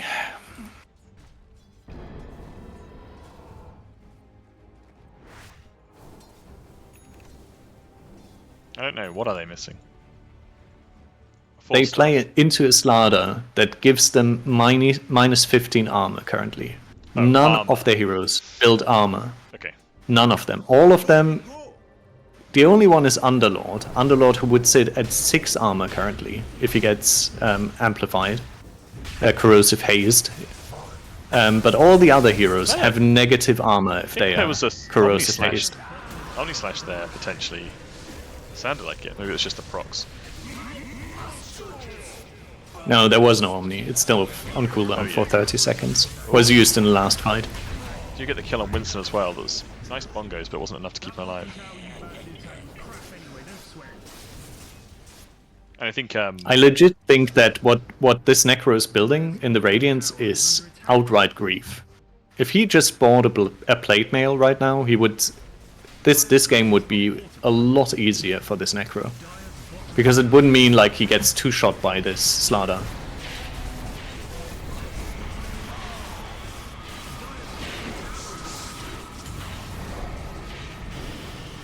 I've not seen this Visage used to much great effect yet, I have to say. There was a good attempt early with the birds to keep them stun locked, but not really seen much that's good. Witch Doctor roll. No stun to follow up. Wogan is on top of him though, and the Banish does come out. They head reveal. And GG's called. That's a GG called by Llama. 25 minutes in. Yeah, that was a clinic by Wogan's Wizards. Yeah. I think Slardar might be the Jakiro of this Goon International. It proves to be very, very strong. I've not seen a Slardar disappoint, I think, in this tournament so far. I think people just don't know how to play against it. It wasn't great. Didn't have enough impact outside of the lane. Once the lane it was pretty good, and it helped the Underlord pretty much bully the Jug out, but not much beyond that. It looks like we're going straight into the next lobby. That's yeah, that's very much appreciated by Eri. Oh, except I can't get into the broadcast channels. That's fun. I can open one. Okay, yeah, no, that's right. I'm back. I'm in now. Boop. Okay. Then I'm joining yours. Close this one. Hello, NPR. Hello. Hello. What do you think? I'm need you two to talk about the game very briefly while I go and grab a top up my drink. Do that. Give us your analysis of this game. First of all, I disconnected my mic, but I was still in the game, technically cast. So I do hope I don't have a mic somewhere in my computer. I think it will be fine. Yeah, because I mean I didn't say shit, but it's like it will be weird. Can you join the casters? Oh wait, give me. You're still sitting in unassigned. Yeah, sorry. Thank you. Okay. I mean, as I said, either drive to execute. I don't know. It's just an awkward support duo, and there's no like way to start the fight on Dire. Yeah, I was surprised that I think usually if you pick Muerta, you need to have someone who kind of starts action for you, and I didn't see anyone on GBU's like team that could do that. You pretty much rely on Vice birds flying in and stunning people as initiation, or a slow waddle. Yeah, I mean, technically, it could be a good Muerta game if you bully out the Slardar early enough. Because if you think about it, like a Slardar, like a Disruptor lane, doesn't really sound that strong as a lane. But because Slardar has like sustain issues at the beginning, because if you can bully him out, it really hurts. But I just didn't see anything of it. Like, why would you? If you see supports battling it out at the side, then the cores are fucking happy because they can farm and they can last hit and then go there. But as soon as you bully a core as a support, like if you go like two versus one or some shit, then the core gets fucking mad, and you want the other core to be mad. But if it's 1v1, like, I'm good. But if it's 2v1, I don't like it, because like, why would a Witch Doctor trade with a Disruptor off lane, like not in the lane? Like you have a Bongo spell who needs more people around. So why would you play in the open field and not in a 2v2 scenario in the lane? I mean, I think Jido forced Winston to play off lane by blocking the camps really well. Yeah, but then like there was no opportunity for GBU to pull at any point in this lane. Only once the hard camp was opened again, there was the opportunity to do that. Yeah, but then I think like I also think that this Disruptor Slardar combo doesn't seem too bad, to be honest, if you get a small advantage on Slardar, because then like people want to run away from you. Hello, they don't want to be close to you when you can bash again. Hi, Kieran. So I honestly think like 85 Cent and Jido, they played this super well.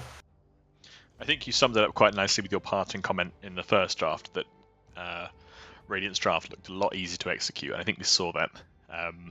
Although I have to say that I think that Vi and GrumpyNerd did a great job at pushing Jug out of the farm in the early game. As the game went on, we saw that it was a lot more complicated for them to try and get pickoffs. In fact, basically impossible without the jump they needed. Going for this slow Radiance on the Necro was maybe not the best option there either. And yeah, but the issue is with the Slardar and the Underlord and Visage, like, you have a potent combo, but that will fucking help you in the first 6 minutes, and then you're fucked. Because I don't think how good of a hero Visage is without items. Like, I think the hero needs items more than levels even, and if you're a support, you're just there. You don't do anything, like, mostly. You need that solo crest. You need that drums of bongo bearing, or whatever they are. Drums of bearing. Yeah. I just think you need to find a lane where you can farm them. So you need an active offlaner. And if you don't have an active offlaner, like an Underlord, who wants to sit in a lane as well, and just sit there and slowly, again, walk into a tower or something, I don't think you have a good time as a support. It's also kind of weird, because they picked Underlord and Necro, which kind of hinder, like, the Necro are really bad lane. And if you have a bad lane as Necro, you usually kind of like go into the Aura build. You go like Greaves, or go like, I don't know, you go Lotus or some shit. You try to be the one that like heals, and you just like helps your other cores. Mm-hmm. But then the Underlord went the Aura build, because what the fuck is going to he has to go the Aura build, and then you're like your under farm Necro has to go a greedy build, which he doesn't have the game for. Yeah. And this made an issue. The Necro also made the game a lot harder for themselves by buying or rushing a Kaya and not getting a Sanj. So it was just a giga squishy Necro with a little bit of evasion in the end. I also think that one of the key things that people forget about Underlord is that he loves having stacks. And if Vi had just gone and, I mean, they know they had a good lane, so maybe he wasn't even thinking about it, but if he'd gone and made a few stacks for them, they could have had a really strong Underlord coming out of this lane and played off the back of him and let the Necro catch up.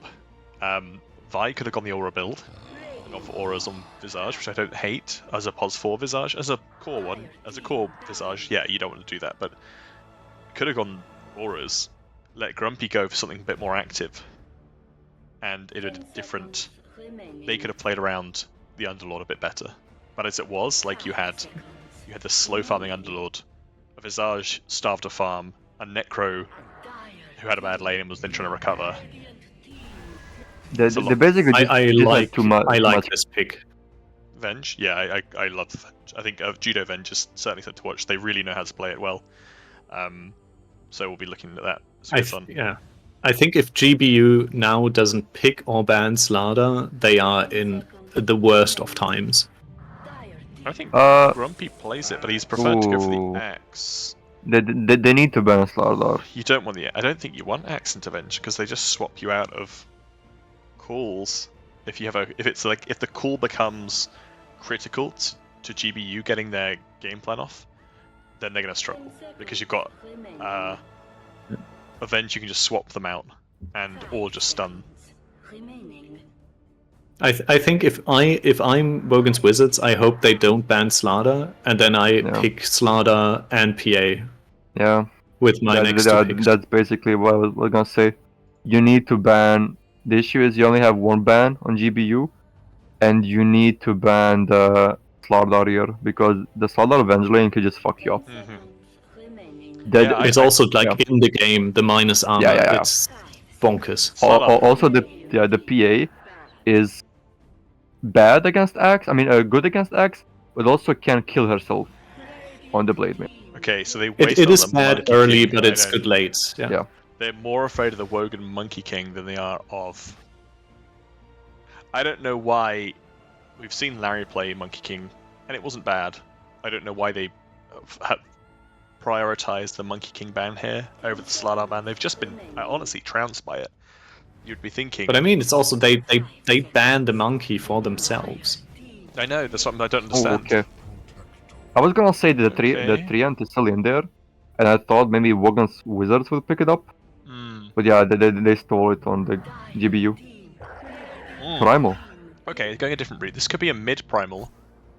Ooh. This is a mid primal, and they try to pick up the Slada for later in the draft. They try to pick it up with their next pick because they know the offlaner has been picked. So if GBU doesn't want to play carry Slada, it's still available for them. Yeah, but why would you pick your mid into a blind matchup?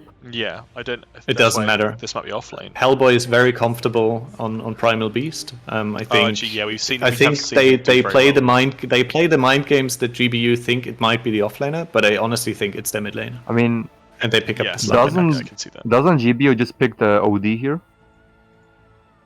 If Teddy plays OD, sure. Yeah. If they're paying attention to it, yeah. But if they pick OD, they put this Primal Beast offlane, and then Willow.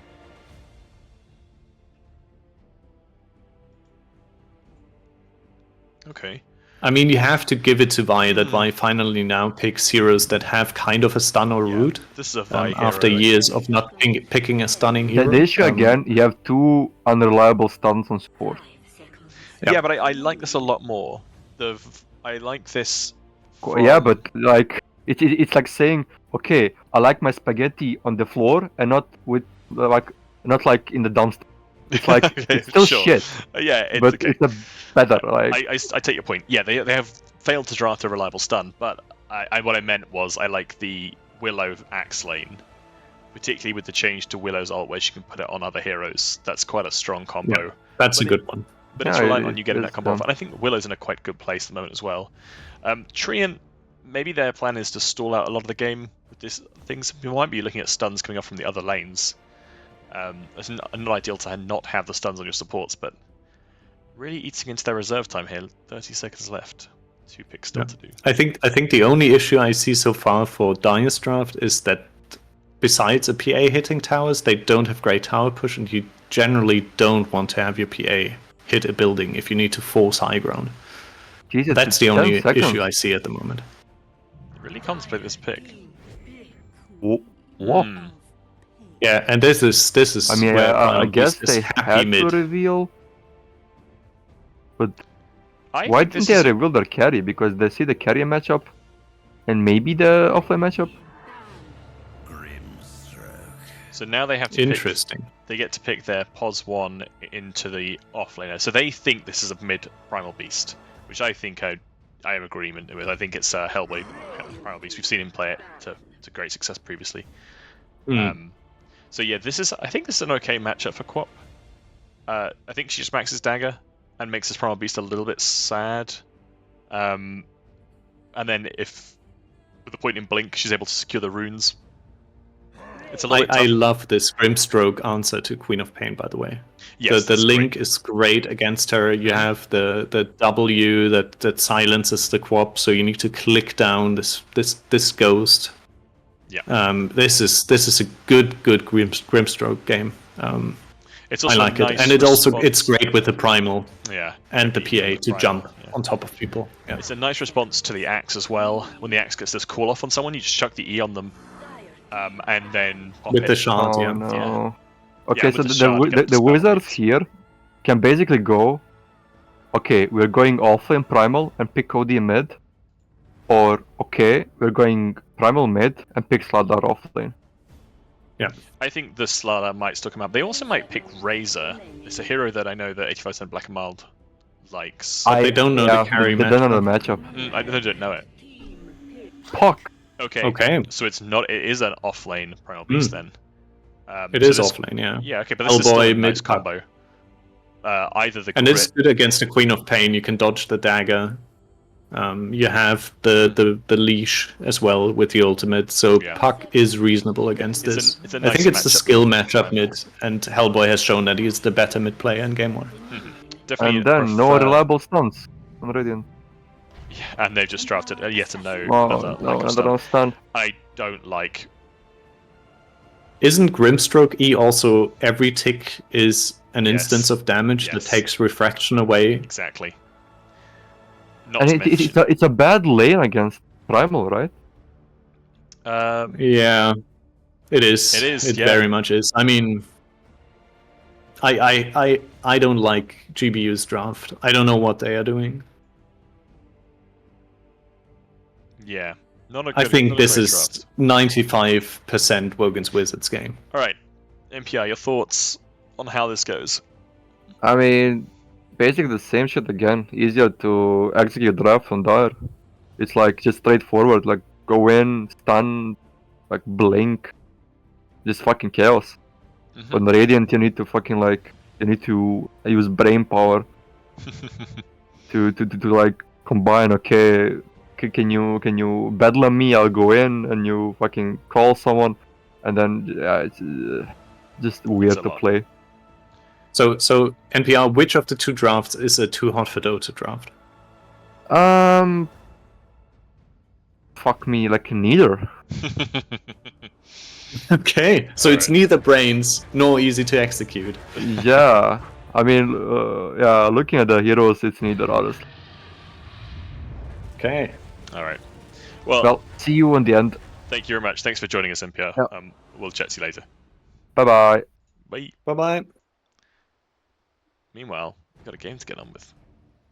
A game to enjoy. Let's make us a little bit smaller just so we're out of the way.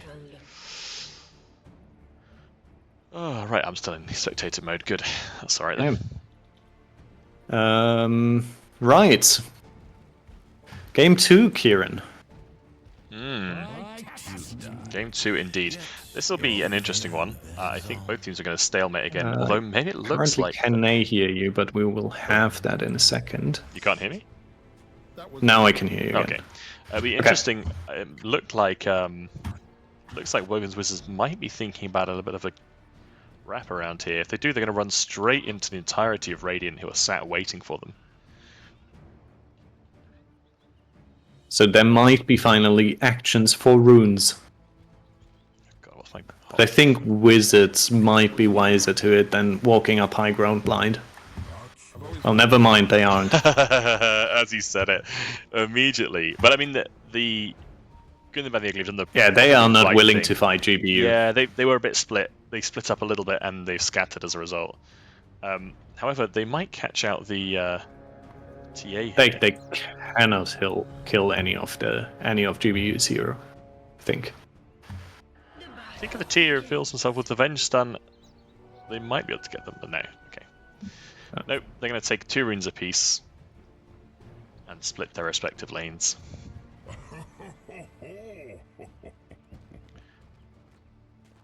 So they are putting Kxavic on the Pos 4 this time with the Primal Beast, which I think is... That makes a lot of sense. I would have liked either way round, but I like this a lot more. There's a lot more kill potential here, I think, than against the Axe in the top lane. I also think the minus armor with the Venge helps the PA a little bit more. Venge is not the greatest of all laners, though, so it's not a super strong support, but neither is Grimstroke, so I think this is fine. I'm going to try practicing using the hotkeys to move between heroes, by the way, so rather than use my mouse to manually click them. We'll see how that turns out. In the mid lane, it's going pretty much as we thought. Hellboy doing his best to show off here. I think Puck is quite a mechanically tricky hero, so if you can do well on it, it's very It is, but Hellboy didn't dodge the first Shadow Strike, so much for showing off. But it's practice. It's getting into it. Unfortunately, no Jacobs for game 2. Obviously, his power has not come back in the interim. Let's deal with Kxavic subbed in.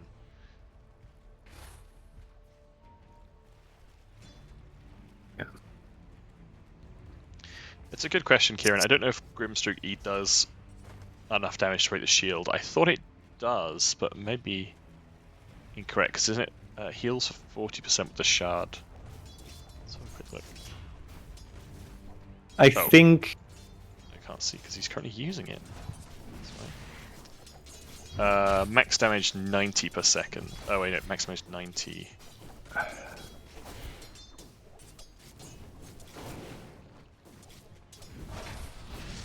Only instances of 5 or more damage will trigger refraction, so I'm very sure that the E will trigger refraction.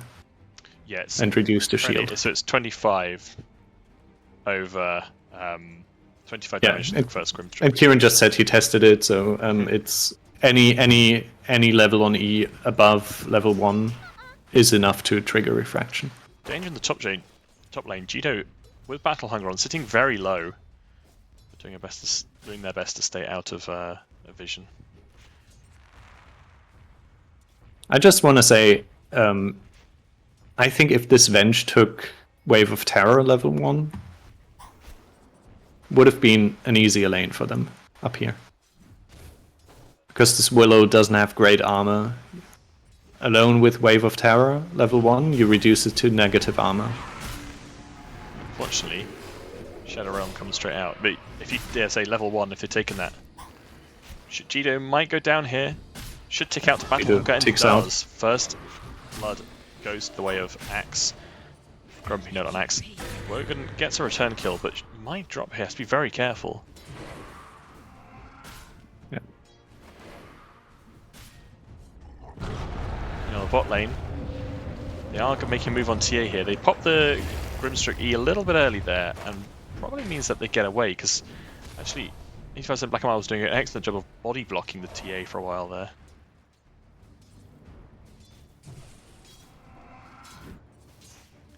Very close matchup in the mid lane.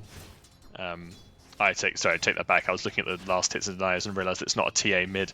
The Puck is actually doing very good. Puck is winning this. Yeah, comfortably. Pretty hard.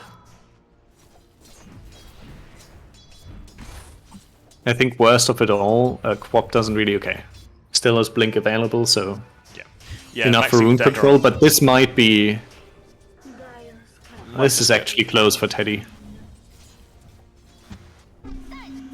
He's trying to go for the second rune there as well and dies, gets it.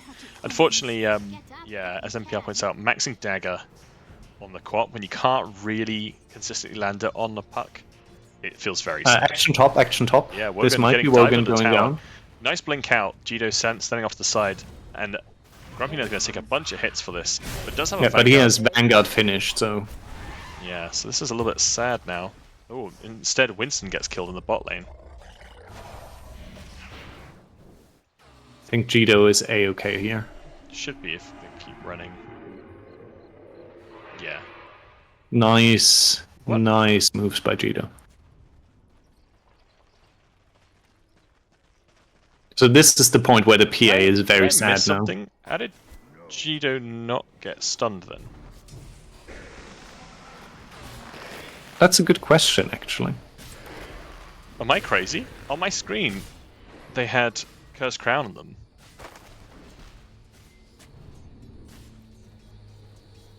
Hacks. How did they not get stunned?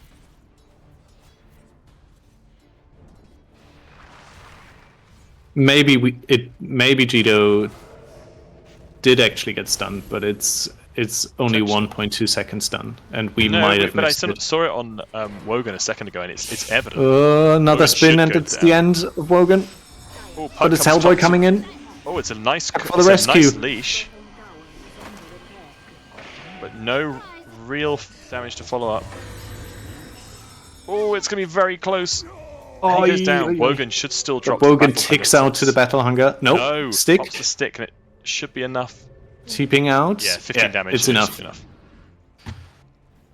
Very close. That was a Great clutch rotation rotation by by Hellboy. Yeah. Huge. Yeah, unfortunately, I don't have clips enabled at the moment. NPR. You have to be a like higher level or have been streaming for longer to be able to.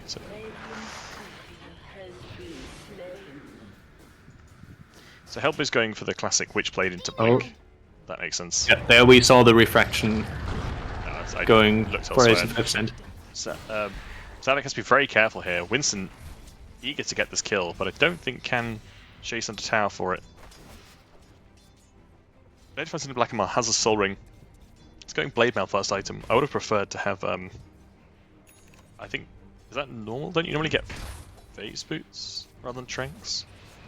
On who? On Primal. Yeah, probably, but I think it's probably for the sustain. And maybe 85% wants to build drums afterwards, and then Boots of Bearing. Hellboy is making rotation bot, but has been spotted, I think, by a ward on the high ground there. Yeah, has been spotted. So they should not be able to pick up a kill here, but they run towards him for some reason.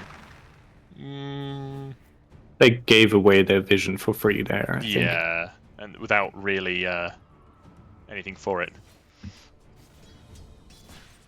I honestly think Valley should maybe try to go mid and help to gank the puck, because this Grumpy Nerd is happy in the top lane. He's absolutely happy cutting waves, farming under tower.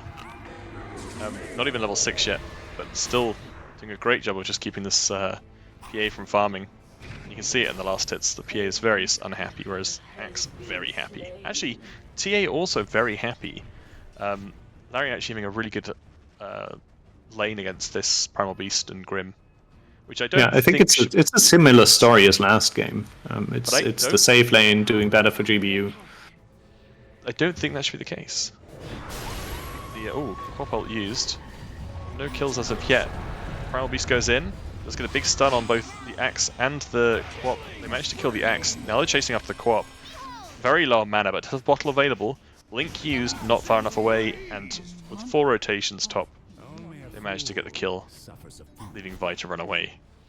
And I just want to say this. Wogan might not be the best last hitter in the game, but Wogan can dodge and weave like no other player I've seen in this tournament. Like the amount that Wogan just does there, surviving, dodging the Quap ult, that's some good shit.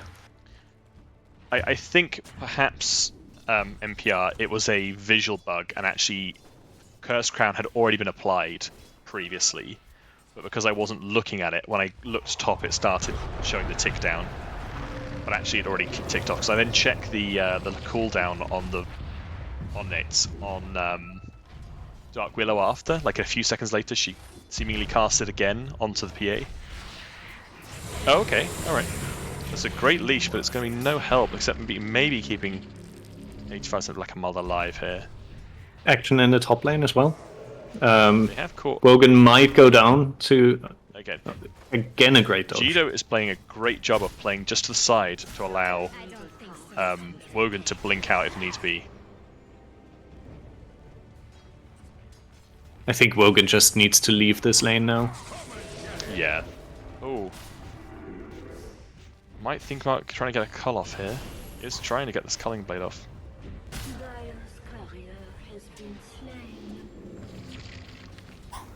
But I should go down. Yeah, and does drop to the dagger and link combo from PA. They should be chasing after TheGrumpyNerd here, but he has got the Vanguard, so he is quite tanky. He might just think better of it.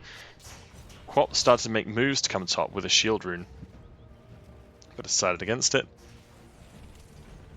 Hell, we're going to look to try and put some damage into this tower, probably.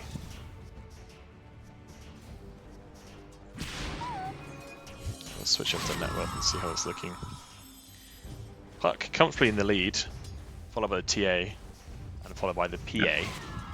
Two different and I think assassins in this game.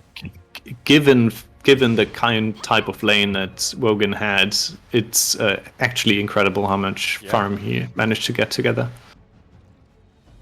So this will still be a slow Battle Fury, but all things considered. I assume he is going Battle Fury. Yeah, he does. It hasn't actually picked up any components of it yet. Well, I imagine he must have picked up something. Jido probably going to drop here to the Venge. Yeah. That's the first cull. Ooh, we're going to have to be very careful here. Has run in. Does pick up the kill on the Dark Willow, but doesn't die to the axe as well. Oh, and Winston missed the ult. Missed the ultimate, which means that the puck is able to orb away. But this is a very early blink on Grumpy just picked up. It is on Courier and flying out. So this means a lot of action probably now from the axe. Hellboy maybe overstaying his welcome here, being beaten down by a Treant. Maybe wasn't anticipating quite so much damage out from him. There's the blink flying out. Grumpy can go in. Oh, the blink got cancelled. Blink got cancelled, and it straight into his death as Wogan blinks in and kills him. They do get the kill on Hellboy though. Teddy blinks in, gets the kill. Now trying to kill Jido. They do manage to take down Wogan as well. So all in all, actually, this is a great fight for the Goon, the Bad, and the Ugly. I think this is once again Wogan's issue. He just returns to his safe lane because he thinks it's his lane. He just needs to leave this lane now. He needs to leave. There's nothing to gain for him anymore. Exactly. Plague, get on it. Coach going, this boy. TP's going bot, trying to catch these Grimstroke and thing. Oh, the leash goes out. It's a double silence onto the axe and the TA, but it's no follow-up damage or stuns to go with it. So both should be absolutely fine, but Grimult now on cooldown for a good 60 seconds. Puck looking to try and take some damage in the mid lane. I think they're thinking about trying to push a tower here. They're all 3 towers, in fact all 6 towers still standing for both all 6 tier 1s. This Puck almost has. Oh, it actually there's the Witchblade flying out for Puck. So they are chonking now. And next queued up is the Blink Dagger to make even more happen on the map. And I think like what the Puck is for Wogan's Wizards is the axe for GBU. Playmaker. Hellboy, target acquired, following the courier, trying to really going to try and get a kill. They do manage to take down the Primal Beast, but Hellboy has turned up bot. Should be a kill onto the tree, and now they're looking at the TA. Yes. They've got the leash out. Dream Call coming out. But they don't have a good way of breaking the refraction charges, and Hellboy now needs to be a little bit careful. Leash onto both, and a silence to follow up. A very nice silence. Hellboy jumps in, gets a silence onto 2. Now they're chasing down. Yeah, Lyle's dead on the Dark Willow. And they thought about rotating another hero in, but they cancelled TP. Should be a bottom tower from here, even with GrumpyNerd kicking around with the axe. Grumpy has Blink. He has got Blink, but he's blinking into 5 heroes. I'm not sure he wants to do this. Instead, gets caught out by the Primal Beast.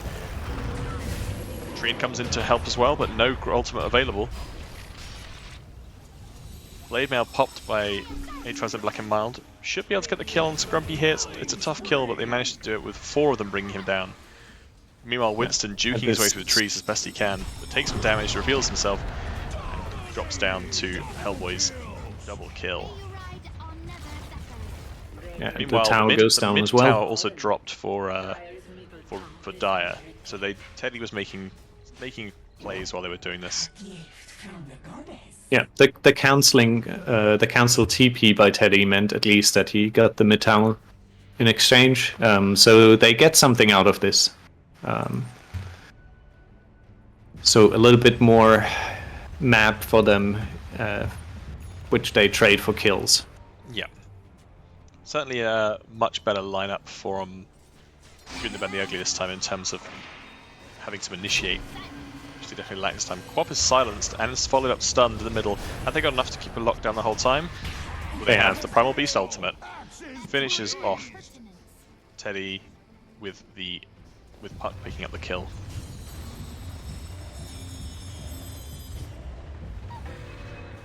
There's a lot of heroes in the mid line currently. Yeah, I really want to brawl here.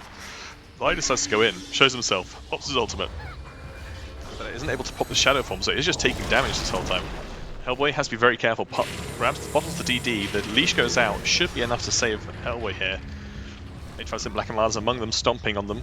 No ultimate yet, has it in 1 second. Hellboy has to be very, very careful, running away from the Axe. Axe chasing after where he thinks the Puck has gone, but the Puck has doubled back. And actually killed the tree and protected, but goes down to the Quap. And this Quap might be in grave danger here. Oh, Kxavic decides to stand his ground, but probably has to run. The ultimate goes out. They have revealed. Never mind. They don't the have Quap revealed, is but fine. he'll die to the tick out from the dagger regardless. That was a good fight for GBU. It looked disastrous when they couldn't catch the puck initially, but Teddy coming in and cleaning up the kill there. That's some nice golden XP for the squad that was pretty much far behind, and still is far behind the puck. PA has now finished Battle Fury, just arrived. So Wogan... It's at 17 minutes. It's slow, but it's not a disaster. Yeah, Wogan's farm is now going to accelerate a little bit. Meanwhile, the TA...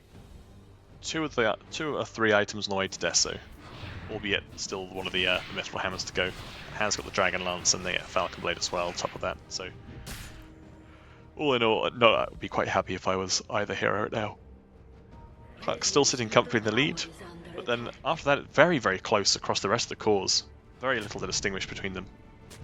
And noticeably, the farm on Axe has frozen in the last couple of minutes. So I don't like this item pickup from the Primal Beast. Next item, Heart, which I feel like they need a BKB. I think it's okay. They have a lot of pure damage on Radiant, so you just want to be giga chunky. They don't have physical damage. Okay.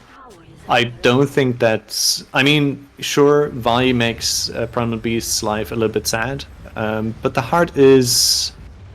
I can see the reasoning behind it. Because, like, this Primal Beast like just wants to survive. Isn't that like items like a Sanjin Kaya that are really useful for Primal Beast, though? If you want to survive, get a Sanjin Kaya. Yeah, like for you the could also cost. get that, but why not get a heart? Because for the cost, you get more from a Sanjin Kaya, including Spell Amp on your ultimate. Yeah, that's true, but it's also an unfun item. And from while your trap. Heart of Tarask is fun. It's not. It's the opposite of fun. It's just an item that lets you decide more. Fun items are the ones that let you do more. And this Heart does not let you do more. I disagree. But you have a very different view of fun to me. So. And Sanjin Kaya also doesn't really give you It gives you anything spell amp, active. Ergo, more damage. Ooh, misses the blink call. Five breaking out. Misses the blink call. I did manage to get the call actually off on the Primal Beast. He does manage to get the slam off, and no follow-up stun means that they can't interrupt it. The Quap ult goes out. They do manage to pick up both Jido Three and Hellboy. kills, and the fourth going down as well. Yeah, wow. Huge fight for Goon the Bad and the Ugly there. Managed to pick up 4 Everyone kills in what but looked Wogan like... dies. Yeah. Got them all fairly low at one point, but the weren't able to get the kills off while Hellboy was being killed. So Yeah, I think the tree and ulti really managed to hold the lines there. They got a nice 4-man Dream Coil out there from the puck, but then kind of the counter initiation came into play. And Teddy this time actually managed to get a lot of heroes in the in the Sonic Wave, so a lot of damage dealt there from this Queen of Pain. Yeah, I agree, Jesper. Heart is a boring item. Regeneration.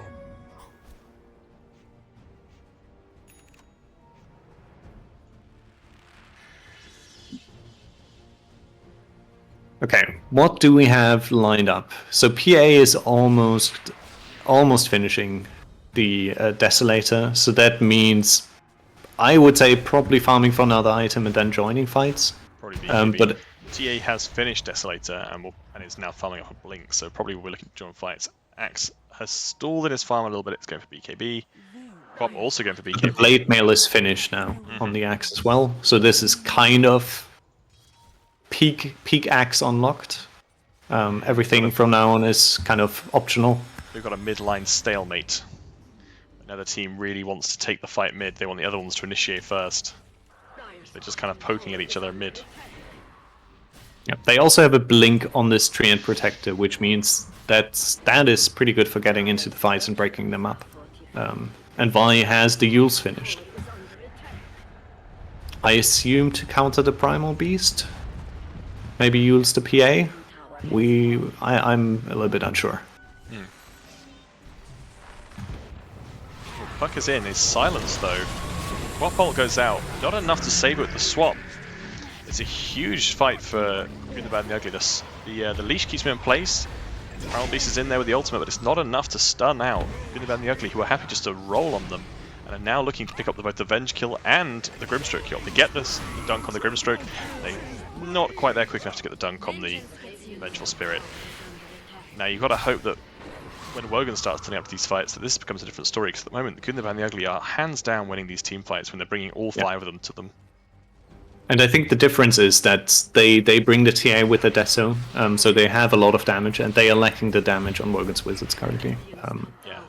Reaver or no Reaver, that Primal Beast went down incredibly quickly. And I think they're pretty Well, Reaver is no hard. It's not, but it is 25 strength. Yeah. I think they'll look at taking this Tormentor very quickly.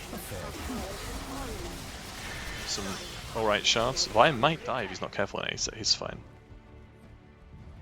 Shard goes to Winston. Don't think it's the best shard. I think I like the Vi shard a little bit more on the Willow. Yes, it's a nice bit of lockdown that they lack, but it's not. They're not struggling so far. That's for sure. No. Wogan has his Battle Fury, has his Deso, is about to walk straight into them if he decides to keep going this way.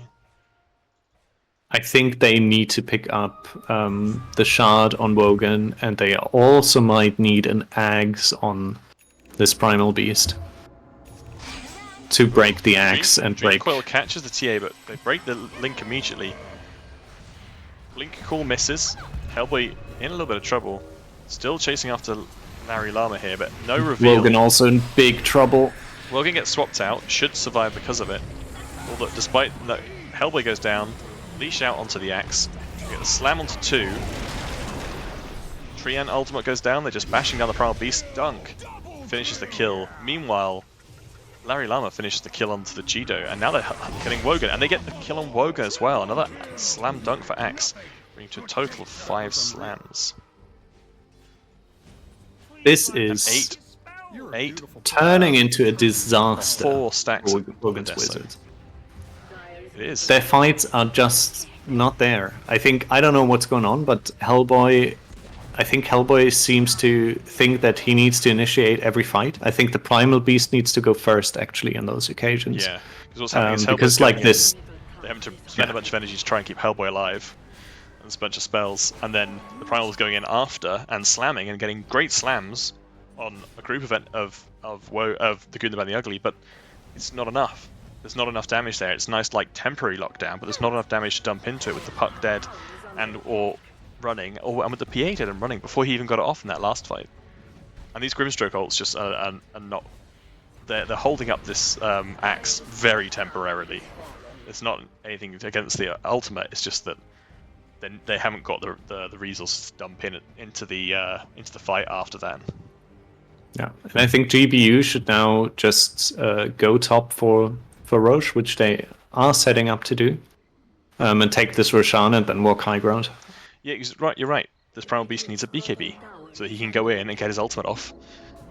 In the middle of these fights, start these fights with a Grimstroke ultimate as well. But instead he's still going for this heart. He's now doubling back for the BKB, it looks like. Yeah, going for the BKB. So he now has a nice, what is that, 2,500 gold item sat in his inventory?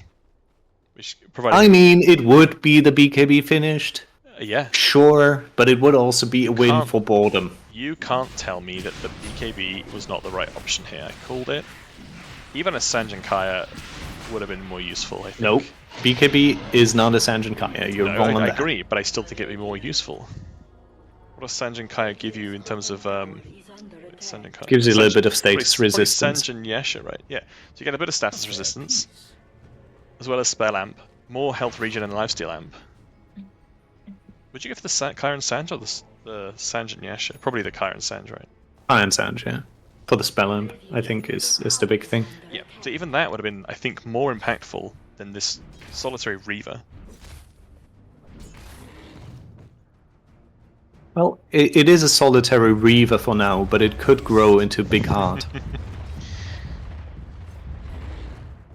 Oh, a lot of doodlings on the map by, I suppose that is Winston.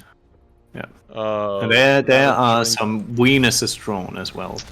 Shocking. I have to have words with Llama after this. Well, I'm sure we won't have words with them because it's very late. You don't have to if you don't want to. I'll get one in for a comment. No, I think after this game it's going to be... will not be another interview after this game, I'm afraid, because it is very late. And even later for those in different time zones. I mean, for Vi and Winston, I think Winston is also US. It's not that late. Okay, but it is for me, and it is for you, and it is for many other people. I know a lot of the Wogan's Wizards were keen to get the series underway because, yeah, it was already going to be late, so it's going to be even later for some people. Yeah, I think 85 Cent and Wogan are also NA. Isn't that correct? That is correct, yeah. Yeah. So Wogan's farming up his BKB. He is still a good 1,600 gold, 1,500 gold away from it. But he's probably doing the right thing, and he's farming as far away as he can from where the Goon the Bad and the Ugly are, so he can TP back as in when he needs to. I think the problem that Wogan's Wizards have now is that Jido is not level 12 on this bench, so the swap range is not very big. Yeah. We have finished BKB and that's the way. BKB on Axe, by the way. Yeah. And we're going for a Lotus Orb on the Treant, so have a nice way of reflecting the Venge stun, as well as the dagger potentially. Anything else you can reflect with it? I don't think so. Don't think you can reflect the Grim Ultimate. You can reflect the Primal Beast. Can you reflect the Grim Ultimate? I didn't realize that. I wasn't sure if it's point targeted. If you're the target, yes. Sorry, but if you target a nearby ally, it'll still leash you. Yes, as with any point targeted click. It's like ground targeting. Oh, Wogan is almost walking into all of them there. Very close. They put down the cheeky ward in like north of the top tier 3 tower. Cheeky ward. But Hellboy actually split the map quite well. Took the tier 2 bottom, farming there. I think that's actually where Wogan should also be. Wogan is still 600 gold away from the BKB, 500 actually. So I don't know how they are going to pick up this farm. Nice way to break the fraction charge using the Grim Q as well. Though it's only one. Does it only count as one tick of damage? I think it does, yeah. Needs to try and get it through the waves, really. But Wogan also wants these waves to try and get his BKB. Just put the Dark Willow ultimate onto TheGrumpyNerd, who's sitting looking. I think they just really want to wait for this jump. Someone just to step up for Grumpy to jump in. Left on the Aegis, so they're looking at stalling that out, I think, as long as possible. Meanwhile, Hellboy really making a go at this bottom lane. And there's BKB for Wogan now. Okay. Yeah, also BKB on Axe as well, so if he wants to make a go of it, pop the BKB, pop the Blink. Pop the sort of Blade Mail, sorry. So he has to be a little bit careful here. Still has 20 seconds left in the Aegis, so May's looking just saying, hey, come take it off me if you want it. Ford is available, but they decide not to pop it for this tier 3. They thought about For swapping unknown reason. Swapping it then. They could have swapped in the very low TA and tried to stall out 5 seconds. Maybe, but Aegis time's out now, and Now they are going for it. Oh, yep. Instantly, Primal's in trouble. I think Wogan needs to fight now. Hellboy comes in. Jido goes down. Wogan picks up the kill on the tree, but maybe not the target you need to kill. Kxavic goes down. Hellboy very low, pops the BKB to try and get out, but may still perish here. Dies to the axe of Blade Mail, I think. Oh no, died to a meld strike, it looks like. Jido buys back, and Kxavic buys back, but it looks like they could be in real trouble here without any core buybacks available. I think the problem is that Wogan just spent a lot of time in this fight walking around, not hitting people. I think as a PA you just need to commit in this fight and hope for the lucky crits to kill people. Like once the team is down that much, you just need to get things going. That could be a big swap from Jido on the tower. Stun on the axe then. But that stun. Yeah, this was a stun. swap the Vi? Nice. Oh. Needed the follow-up stun, but spells. was on cooldown, unfortunately. It was a nice stun on the axe just as he blinked in. So it's the stun landed just as he blinked. He didn't get the call, and then was kind of left to sort of start walking away, but on super low health. So all they lost on Dire is a lane of racks and 2 buybacks and supports. Yeah, and they may have not even had to lose the racks if they'd forted that tower. It might have been that they didn't have time to think, but who knows. So Wogan is now going for the shard, which you got a couple of things to break in this game.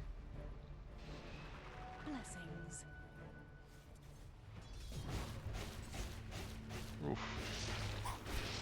Tree escapes a lucky death then. I feel like if Wogan had seen him, might have been tempted to go for him. May even been tempted to go for this Dark Willow who's just hovering around without any real backup around. I'm not sure if Wogan should buy the shard. Outright buy it. I'm not sure if Wogan needs something like a Basher and Prey. Yeah, it could be. I mean, isn't the Aghanims the thing to get? You just keep yourself alive. It's a lot to get at this stage of the game, but I think the Aghanims is incredibly strong, right? I don't think you get. I think you get an Aghanims if you are ahead and you get kills, because otherwise this Aghanim doesn't give you anything. Now we've also finished a BKB on TA as well, so even harder to try and win these fights now. Looking at taking the Tormentor, just denying it from. Tried to deny it with the wave, not enough. But the Radiant, all of them already have the shard. Just denying the gold. Oh. Denied quite a lot of gold and a shard from Wogan's wizards there. Roche is up in 1 minute's time. So it's a long spawn.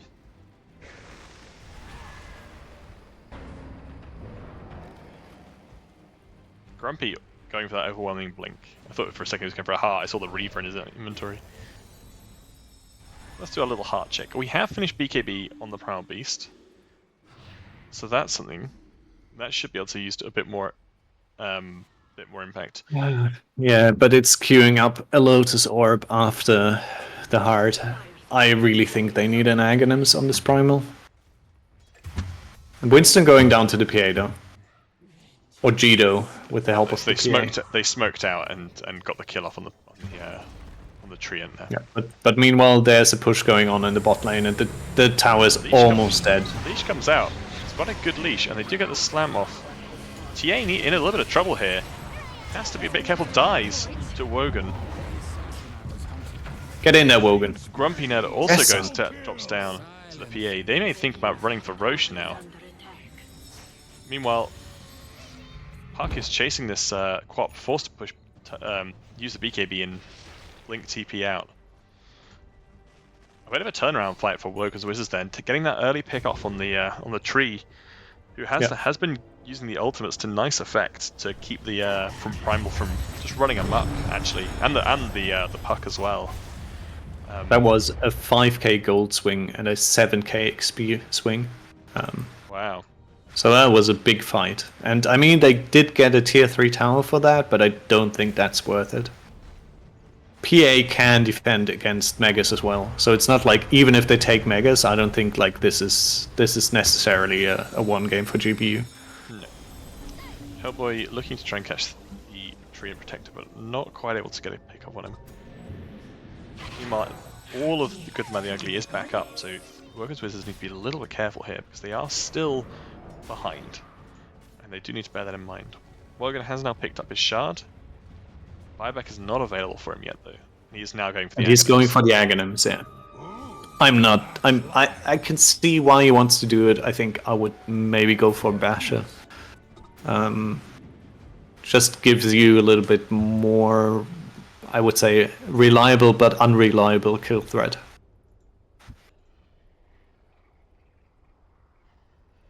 G's available. That's the important thing that everyone kills Roshan for, is the G's. And they might get Wogan top. Yeah, Wogan shown on the creep very wave. careful. Has Blur has pop BKB. He needs to should TP think on now. TP. But there's an Axe call. The Axe call is there, and it does interrupt. Don't think he can stand his ground and mana fight here, and he definitely can't with the Axe cull. That was a lot of damage that culled through then. That wasn't a call. That was the Wogan critting himself to death on the blade mail. Is that what killed him? I thought I heard a culling blade sound. But no, No, there was no cull used. Okay, No. still has 5. And straight into Roche. It should go down very quickly thanks to this Deso, the crit, and the damage coming out from this team. Shiva's guard on Quap as well. By the way, Hellboy is pushing the bot tier 3, and he is almost taking the tower. But he gets Blink called straight off the back from GrumpyNerd. He should. Oh, the ultimate misses again, not Winston. GrumpyNerd chasing, but doesn't have Blink for another 5 seconds. Kxavic sitting nearby. A good swap goes out, saves the Hellboy, and might think about using the. Oh, but that was a great blink call. Yeah, brilliant. But Hellboy should still get away now. Sacrificing the Grimstroke so he gets away. Goes back for the thing. That might be costly for him. No, they're going north. They think he's gone north. So and I think if Hellboy is smart, he just goes directly for bot tower as well. Aegis was picked up by the to TA. So after that lane that the Quap had, massive recovery from Teddy here, who has not only a Witchblade and a Shiva's guard, and BKB, but is now going for a Hex as well, and is sitting at 2nd top net worth, just behind the TA. Now 3rd top net worth, but that's sort of the point. Yeah, Hellboy is taking lane of Rex here. I think now GBU has to decide what they are going to do. They are just hitting creep camps. Yeah, they're floating. And they are not reacting to it. Yeah. They should be aware this is happening. I can't imagine they're not. And they should be thinking, maybe thinking about if they know they're kicking around, try and. I think they are trying to take. They are trying to trade racks there. Yeah. But this is very slow. Yeah, and the Dire decide to fort this one. It's their last fortification. I think Hellboy will come back now, and they are gonna take this fight. And this is a big fight now.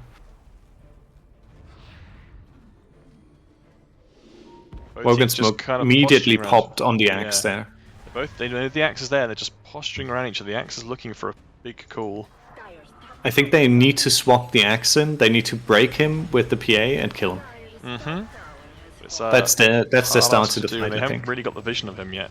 They keep trying to get vision. Wogan goes in. This is not the initiate. I think. And yet it's somehow working out. They are. Do they have the damage to get the kills here?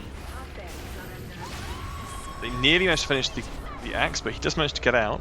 What might die in place though with a silence on her to stop him moving. Meanwhile, Hellboy dying to this TA in the middle of it. They do take the Aegis. And Wogan and the axe coming back in. Comes back in, kills him with Gets the kill. shard.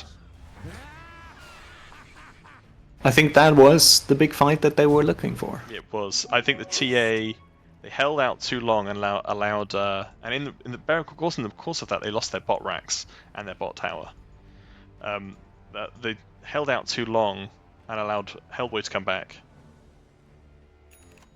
I think it was a little bit of a panic quap ult. I think probably tried to use it and then got slammed by the Primal Beast. So when probably stopped slamming, they then immediately used it, but it was in the wrong direction at that point.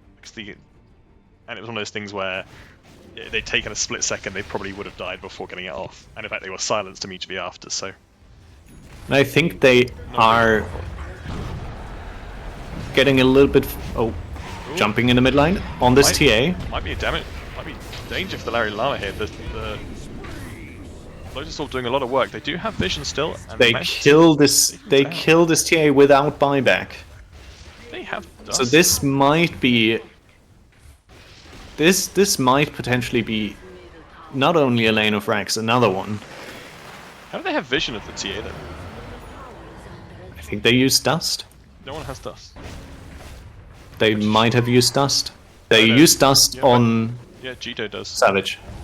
Oh, it wasn't Savage. Okay. Oh, Axe blinks in, gets a big call on 2. Swap comes out to save Wogan. Oh, Lotus Orb reflects the dagger. Wogan needs to go in and go ham now. Yeah, he's in. Kills the axe, but he dies to the quap. Does manage to kill Wogan. Meanwhile, Vi is just causing an absolute menace. This Lotus Orb doing a lot of work. Spying back and going back in.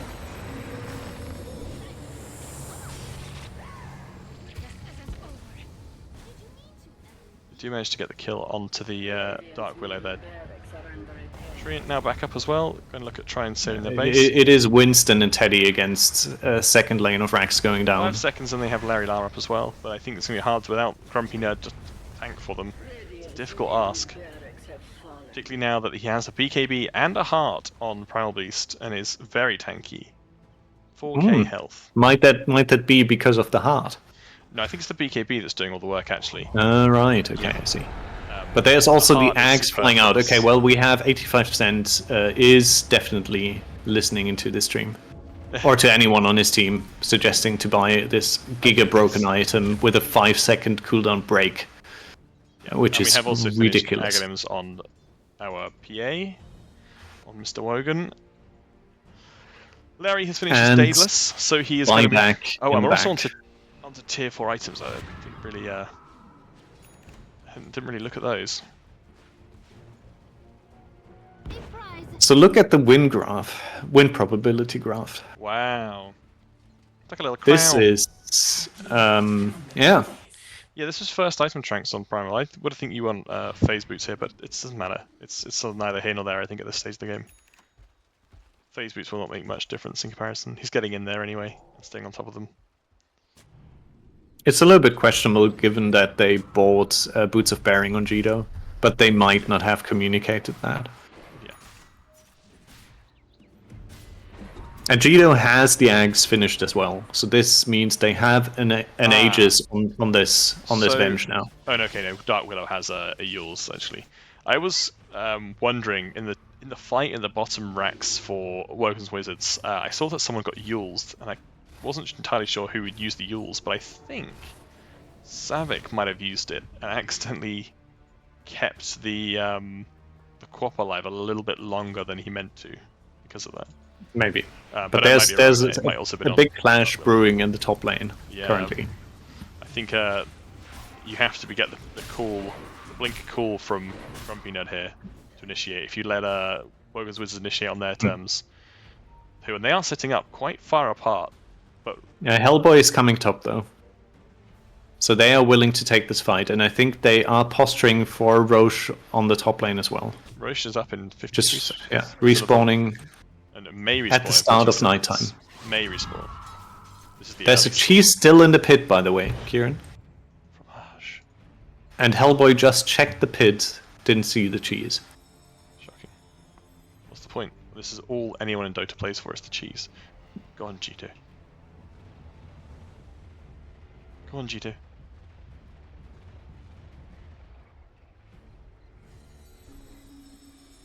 This is it. Yeah, I think the wizards are really wanting this next road. Yes, Kxavic! He sees the cheese. Take it. A stand-in. Oh, meanwhile, potential confrontation. No. Quap has none of it. Blinks away. Yes, Kxavic. Cheese. That's what's important. Who has the cheese? Who has the cheese? Oh, and Wogan TPs to the midline.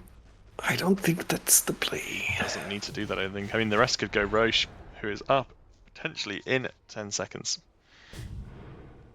And will respawn, actually, so we'll be respawning in 3 seconds. I hope that Wogan pushes this wave once and then just runs top again. Gosh. Roshan is back in the game. Okay, Wogan keeps pushing. Judo going to check it?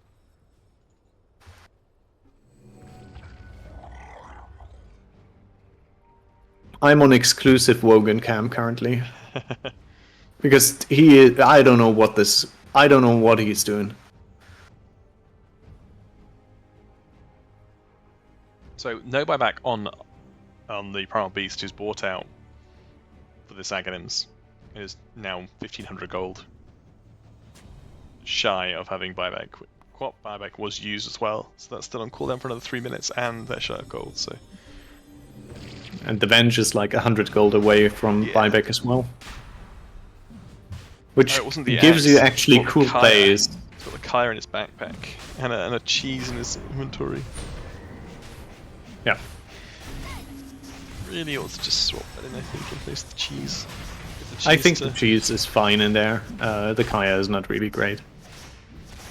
Yeah, I guess we would once you get the Sanj. I mean, it's a little bit of a late Kaya Sanj pickup, honestly. I would have preferred it prior to the heart, but it's neither here nor there. There's another cheese in pit. 3 cheeses. For Wogan. Oh no, they gave the cheese to the Primal, actually. Yeah. Poor Kxavic, no cheese for him. There's also a nullifier flying out for the PA. So PA is now kind of 6 slotted plus with the ages. Large in charge. The only thing that could improve it more, I think, would be... I think an improvement would be selling 2 small items in the inventory to make space. The Wraith Band and the Wand. This is where I might have misclicked and sold my Aghanims.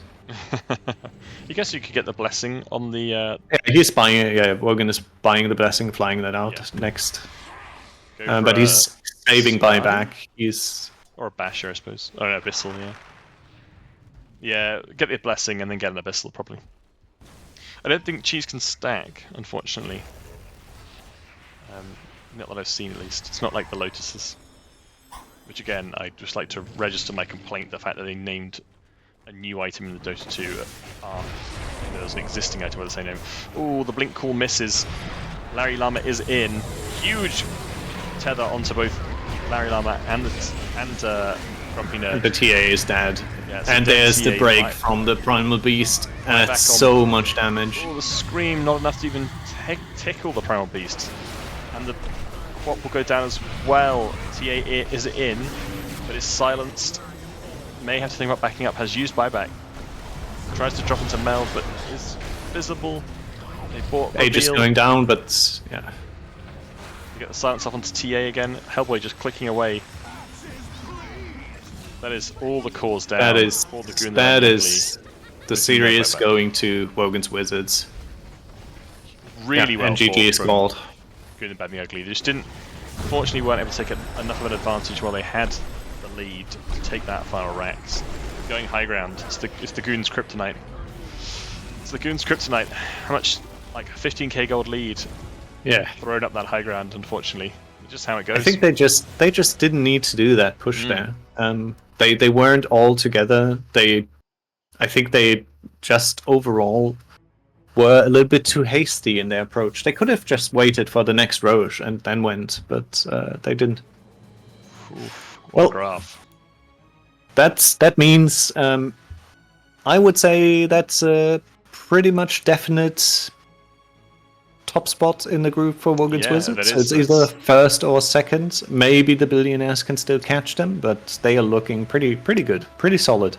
And that's me done for the night. I'm gonna think about heading to sleep because we give NPR 2 minutes. Yeah, that's it. NPR, please. Yeah, if I can say shit, I don't know who the shot caller is for the Radiant team. I forgot the name. Good, the bad, and the ugly. Yeah. But I'm not sure who the shot caller is, but it was just some weird calls. Like I remember the Willow TP'd home to go with the creeps because the Hellboy pushed in. But at the same time, they went in top, tried to fight. They lost the fight. One time they catch Winston on a tree, like in the middle, just loitering around. And meanwhile, like Quap is top, and at the same time you have like TA and some other hero just hitting Rag Spot or hitting Tower Bot. And then in the last fight, you have Quap, like on the opposite side of the like map, and then you go in with your axe, like way ahead, like to tier 2 tower. Like I'm not sure if they're like tilted or some shit, but I don't know what the shot card is. I don't or think what it was tilted. there. I think it was just maybe they thought that it was. Maybe they thought they were closer behind. I don't think they were. It didn't seem like they were tilted. It's a shame. I also think they might have thought with the last fight it's better to leave base and catch them unaware than to let them walk up high ground where they know what to expect. So kind of do the unexpected to get the advantage. Yeah, but it's so weird. Like you're not playing to your advantage of high ground. You're going into them without your mid. And that's rough going, and it is tough. But I'm gonna call it there because I really would like to go to bed. Also, Kieran, we do a podcast podcast episode now. No. One more thing, please. One more thing. Go on then. On the Quap, she went. She was first. If that was a hex maybe, and then the Shivas. Yeah, they were I think that will be maybe better than the Shivas. Like just like copy the puck build without the bling. That's about it. Maybe. I think it worked fairly well. It was just they definitely made a huge recovery from the lane they had. So props to them for that. And props to the Goon, the Bad, and the Ugly. Unfortunate, a much closer game 2 than game 1. But thank you for hustling to try and get here after your last series against Goon. And well done to Wogan's winners, who with that 2-0... Wizards. What did I say? Wizards, I thought. You said winners. Oh, did I? Congratulations to Wogan's Wizards, who with that 2-0 will secure their spot in the upper bracket. Thank you everyone who tuned in for the cast. Thank you everyone for listening. Thank you everyone for watching the VOD. Shout out to Dr. Jonas for maintaining all the VODs of all the channels. And good night. Thank you, Kieran. Bye-bye. Thanks to TheLibrarian and NPR for joining me for the whole cast.